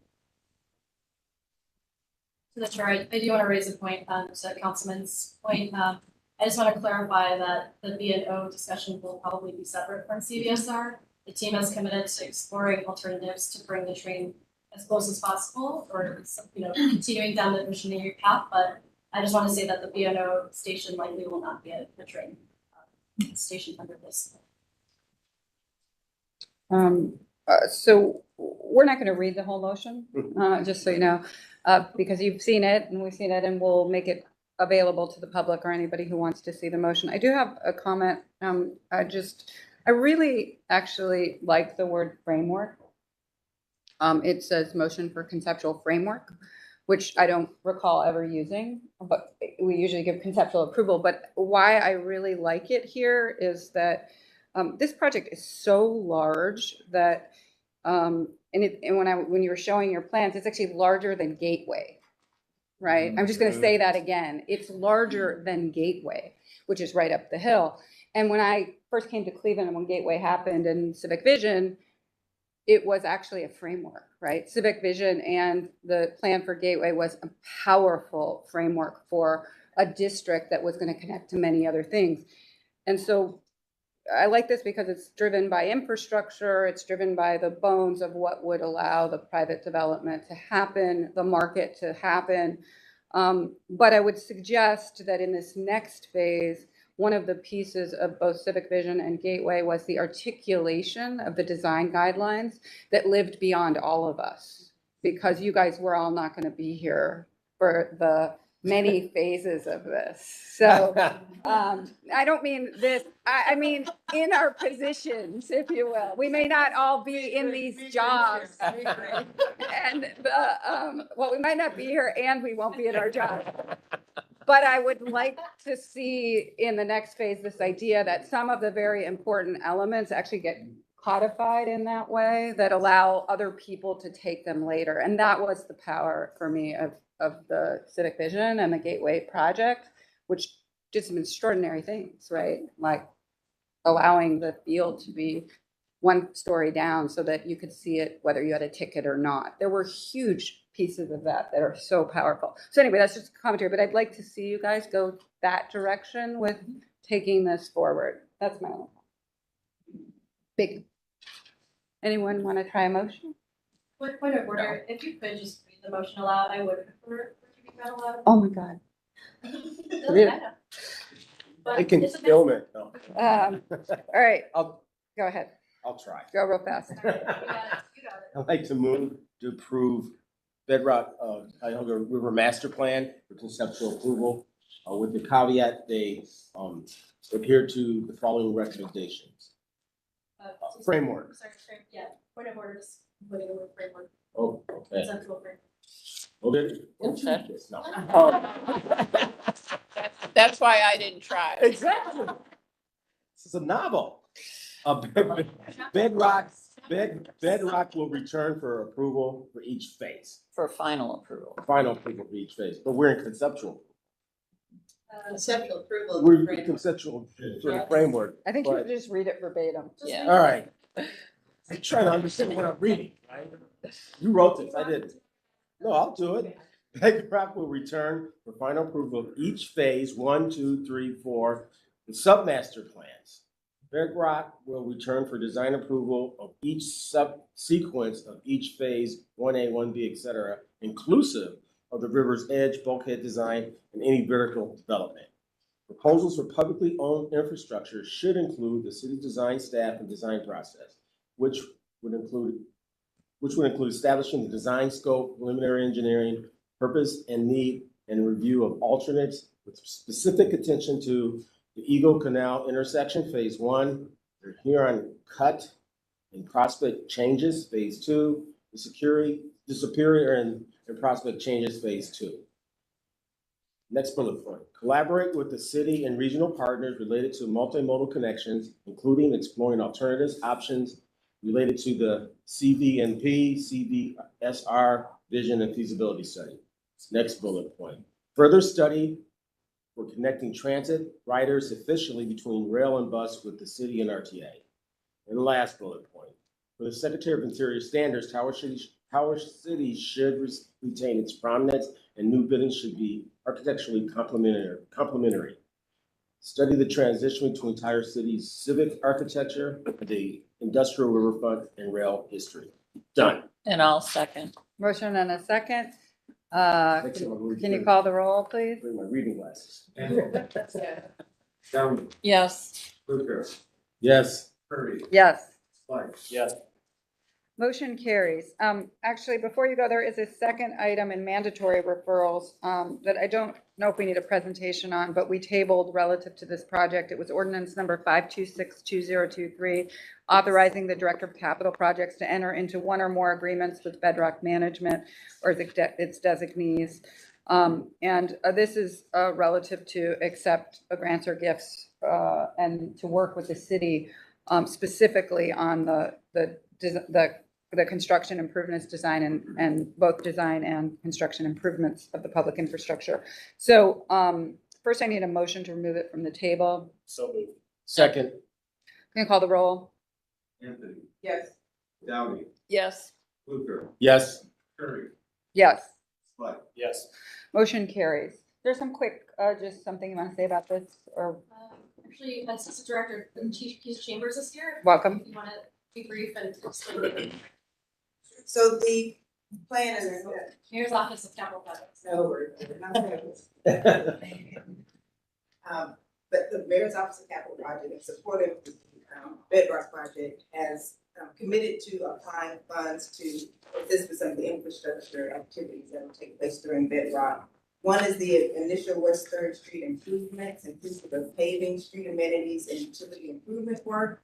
Also sewer and sewer facility improvements, relocation including force mains and pump stations, and also the demolition of current Eagle Ramp facilities from West Third to Ontario. So our commitment is $3 million for this. Okay. Madam Chair, I'll move approval of ordinance number 526-2023 for capital projects and the Second. Bedrock project. Sorry, second. Motion and a second, call the roll. Anthony. Yes. Downey. Yes. Cooper. Yes. Curry. Yes. Swett. Yes. Motion carries. We're gonna see a lot of each other. Yes, we Can't are. wait. Let's go. Thanks so much. I'm gonna, just because there's so many people here about UCI, I'm gonna skip, and the other one is really internal to the city. We'll come back to it, or August will, and go to the UCI. So we'll go directly to Resolution 6322023. And this is approving the creation of a new special improvement district in the city by University Circle Incorporated. We have a few people here to present to this. I'm going to ask maybe the councilman, are you here to speak to this? Yes. Do you want to open? No. Okay. Okay. So let's go ahead. Thank you. My name is Gary Hansen. I serve as the interim president of University Circle Incorporated. Madam Chair and members of the commission, I want to thank you for giving us the opportunity to tell you about our initiative to establish a special improvement district in University Circle. With me, in addition to Council, are Julian Rogers, who's here representing Case Western Reserve University, and Teresa Beasley, who is here from the McDonald Hopkins, the firm that has shepherded more than this special improvement district along many points. Just a couple of words about University Circle Incorporated, though I'm sure you're all familiar with the district. The goal of our institution is to provide a safe, welcoming, and vibrant environment in the district. We not only manage the University Circle Police Department, but we manage transportation and, very importantly, pedestrian safety. We have a robust community education program. We do urban planning. We manage public spaces, and we do public programming. Most famously, the Wait All Wednesday program. At which Councilman Conwell is frequently the SID initiative that we are coming to you today to speak about not only fully funds safety in the Circle and fairly funds it, but it will enhance what the University Circle Police Department does and how it does it. The next slide, we only have 5 slides, so this is going to be a short presentation. The next slide, there we are, shows you the district that we're proposing, which is almost exactly contiguous with the University Circle corporate boundary. We can come back to this if there are questions about the geography. The third slide shows you that we have very broad support for property owners for this special improvement district. We have exceeded both the percentage requirement on frontage and the percentage requirement on area. Those petitions have now all been filed with the city and have been reviewed, and I believe are being brought forward. I'm going to turn it over to Julian to speak about the next slide, which talks about how the University Circle Police Department and our safety services will be enhanced with the city. Sure. So one of our primary concerns at the university is for the safety of our students, faculty, and staff, visitors to our campus. And we know when parents are making that decision with their children on where to go to college, that making sure that the place that they're going to go is safe is critically important to that decision process. And so this is why we greatly appreciate the many significant investments in safety services provided by University Circle, Inc. Having a safe, clean, and vibrant University Circle is necessary for our ability to attract top students and top-notch faculty and staff. So we're excited about the creation of the University Circle Special Improvement District. A UCI SID can add capability, oversight, and transparency in a broad range of community services. And some of those include being able to respond to mental health crises by employing social workers as co-responders with the police, enhanced services such as bike patrols, a new centrally located mini police station, enhanced officer training, and the ability to have the city of Cleveland, both the council and the mayor, make appointments to the board, and new investments in training, new technology, and a commitment to unbiased policing. Beyond these enhancements to safety services, we know that creating a SID and University Circle will strengthen UCI as an organization and will allow them to continue to provide the other services that also contribute to the safety of our neighborhood. UCI hosts, as I've said before, a number of activities that contribute to that safety, including neighborhood meetings, which brings residents together to get to know each other better. And we know when neighbors know each other, they look out for each other. And they also know when things are out of place. Events like Wait Over Wednesdays activate spaces and bring people together to create a sense of belonging. And the programs that they offer for young people, such as Circle Scholars and Explore Summer Academy, Gay Saturdays, are creating a whole new generation of young people that love and appreciate University Circle and all that happens there. So we are very enthusiastic. We're one of the largest property owners in the district. And so we enthusiastically support it and hope to have it.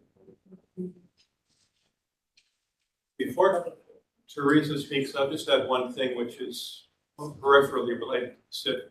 In the coming weeks, there will be leadership change at the University Circle Police Department. The current chief is retiring. We have selected as interim chief the recently retired chief from the Richmond Heights Police Department. His name is Tom Wetzel. Tom Wetzel has a strong record of leading unbiased policing, and he has a very strong belief that police forces should reflect the community they serve.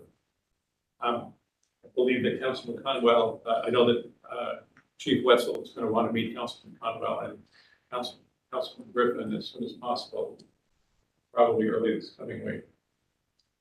Teresa's here to talk about the process. And thank you. And next slide, please.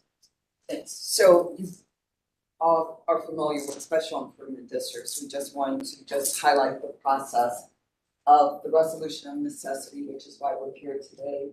And just I'll have revised code sections. And the passage and the filing of the estimated assessment will be done with the clerk. And there will be an opportunity for any property owners to object to the amount of the assessment. And if we receive any of those, the Assessment Equalization Board will be formed with the support of the city to hear those objections. Yes, thank you. Councilman, you want to say anything? Yeah, what's like about this improvement district is that University Circle Inc. reached out to the key stakeholders in the community. They met with me, discussed this project, and I said, well, I'm there, but you need to reach out to the residents because the residents, they're my board of directors. Like you guys are here, my board of directors. So they, matter of fact, you guys met with neighbors to neighbors, I think twice.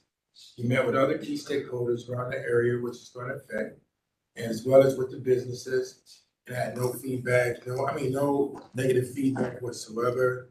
Residents are happy about it. So since they're happy, they're my bosses, they're my board of directors.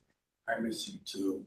You, Gary, that would come down here and share that I had no negative feedback at all. And you know, I walk the neighborhood a lot. I talk with the business owners as well as my residents. I was in several meetings with you guys.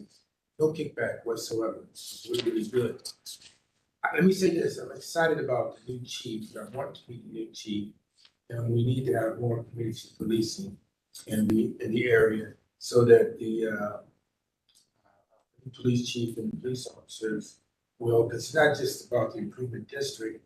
It's going to improve. We need to be able to have the residents as well as the police force working hand in hand together so they know each other. So community policing that's the way to go. So I support this project 100%. Thank you very much. Thank you. Great seeing everyone. Good to see you. Thank you. Madam Chair, I'll move approval of resolution number 632-2023, establishing a new special improvement district in the city by University Circle, Inc. Second, could we go back to the area map? I have a quick question. What does that little leg at the bottom Cedar Hill represent? It's pretty quick, yeah. Yeah.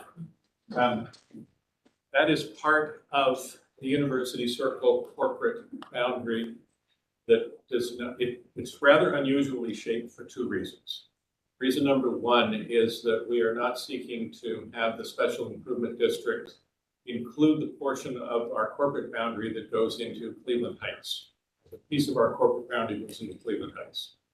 The other reason is that we are not seeking to have the special improvement district include any properties which are traditionally considered to be in Little Italy.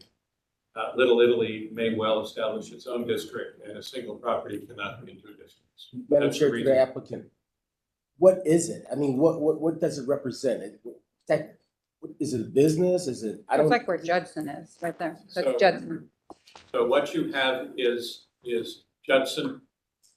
Basically, what you have is Judson, a condominium development and an apartment building in the upper part of that area.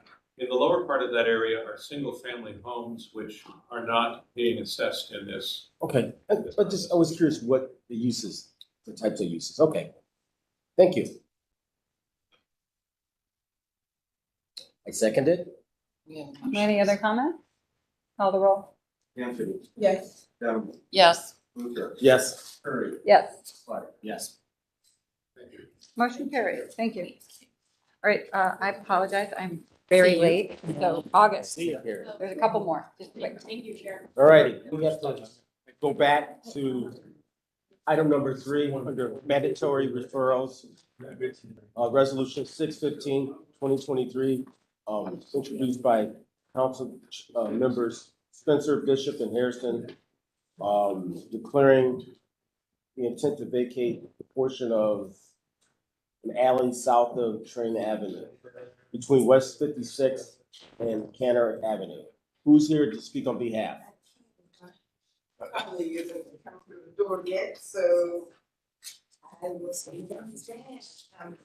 As mentioned, this is to vacate the unnamed alley south of Train Avenue in the Dam Point subdivision, and the purpose for this vacation is to address stormwater and traffic flow for the rebuilding of Clark Pre-K 8th grade school. So this vacation will just allow for better access and traffic flow to the school.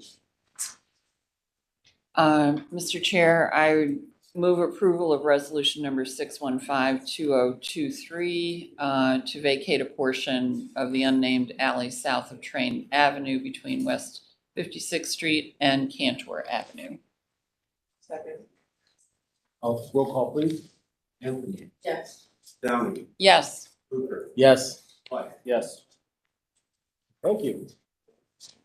All right, I think we're down to the administrative approvals, if I'm not mistaken. There's 6 items. You guys could briefly review those if you have not.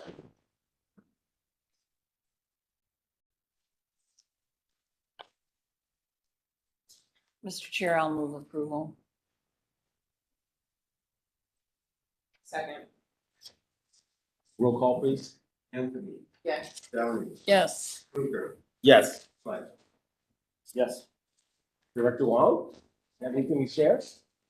let's roll through director's report. Thank you very much. And first of all, I want to thank the commission for, wow, what a morning. Thank you for your attention and your energy and your focus. Please feel free to help yourselves to snacks. I'm taking some for myself. Yes, I mean, it was a lot of information to absorb. Yeah. A lot of major projects. Say it's an exciting time in Cleveland, and I'm glad you're a part of it, and thank you for your efforts and your attention. So next slide, please. Just two quick report outs. First of all, we're happy to share that Harvard Community Services Center, the City of Cleveland, through the Planning and Community Development Departments list, and Cleveland Neighborhood Progress with Councilman Jones has released an RFP for the Lee Harvard Community Master Plan.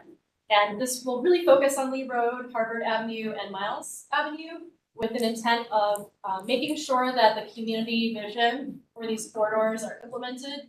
There's a lot of focus on the southeast side right now with the mayor.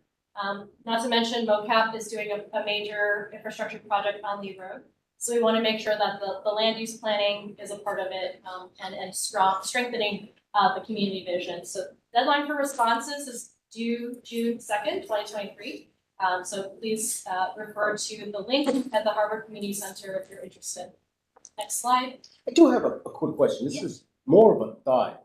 Would it benefit all parties in the southeast portion of the city to look at the concept of being more regionally minded and looking at that entire area as a plan, and then picking core areas that might strengthen everyone and benefit everyone as opposed to looking at different chunks? Just a thought. Yeah, thank you. I appreciate that. And we'll keep that in mind. Okay. Because you're right, because there's a lot of major corridors, but they're not entirely connected. Exactly. And it's good food for thought. My last update is the North Coast Lakefront Survey. This continues to roll forward with lakefront planning. We were pleased to introduce our master plan consultant. And what I really like about them, and we'll come before you with an update this summer, is that they really are about the whole history of the lakefront. And they aren't just going to the 1903 group plan, which of course was amazing, Daniel Burnham, but they're really looking at all communities. So going back to indigenous trails and the indigenous communities, looking at how the lakefront was important to Black communities, both as a place of freedom with regard to the Underground Railroad. It's really quite amazing, like all the paths sort of come through Ohio to Lake Erie, but also the idea of the Green Book Cleveland effort and how the East 9th Street Pier and the Moonlit cruises were actually part of a place where Black Americans felt safe going on cruises. So it's been really interesting to kind of capture the whole history and really invite people along the way into that. What would help you feel like you belong at the North Coast? Changing the concrete, of course, on the North Coast will be important, but you know, Drew Sargent, who is the co-chair of it, he made a good point of like, well, you know, downtown is a certain kind of place. And if we want to design belonging, like it might look different.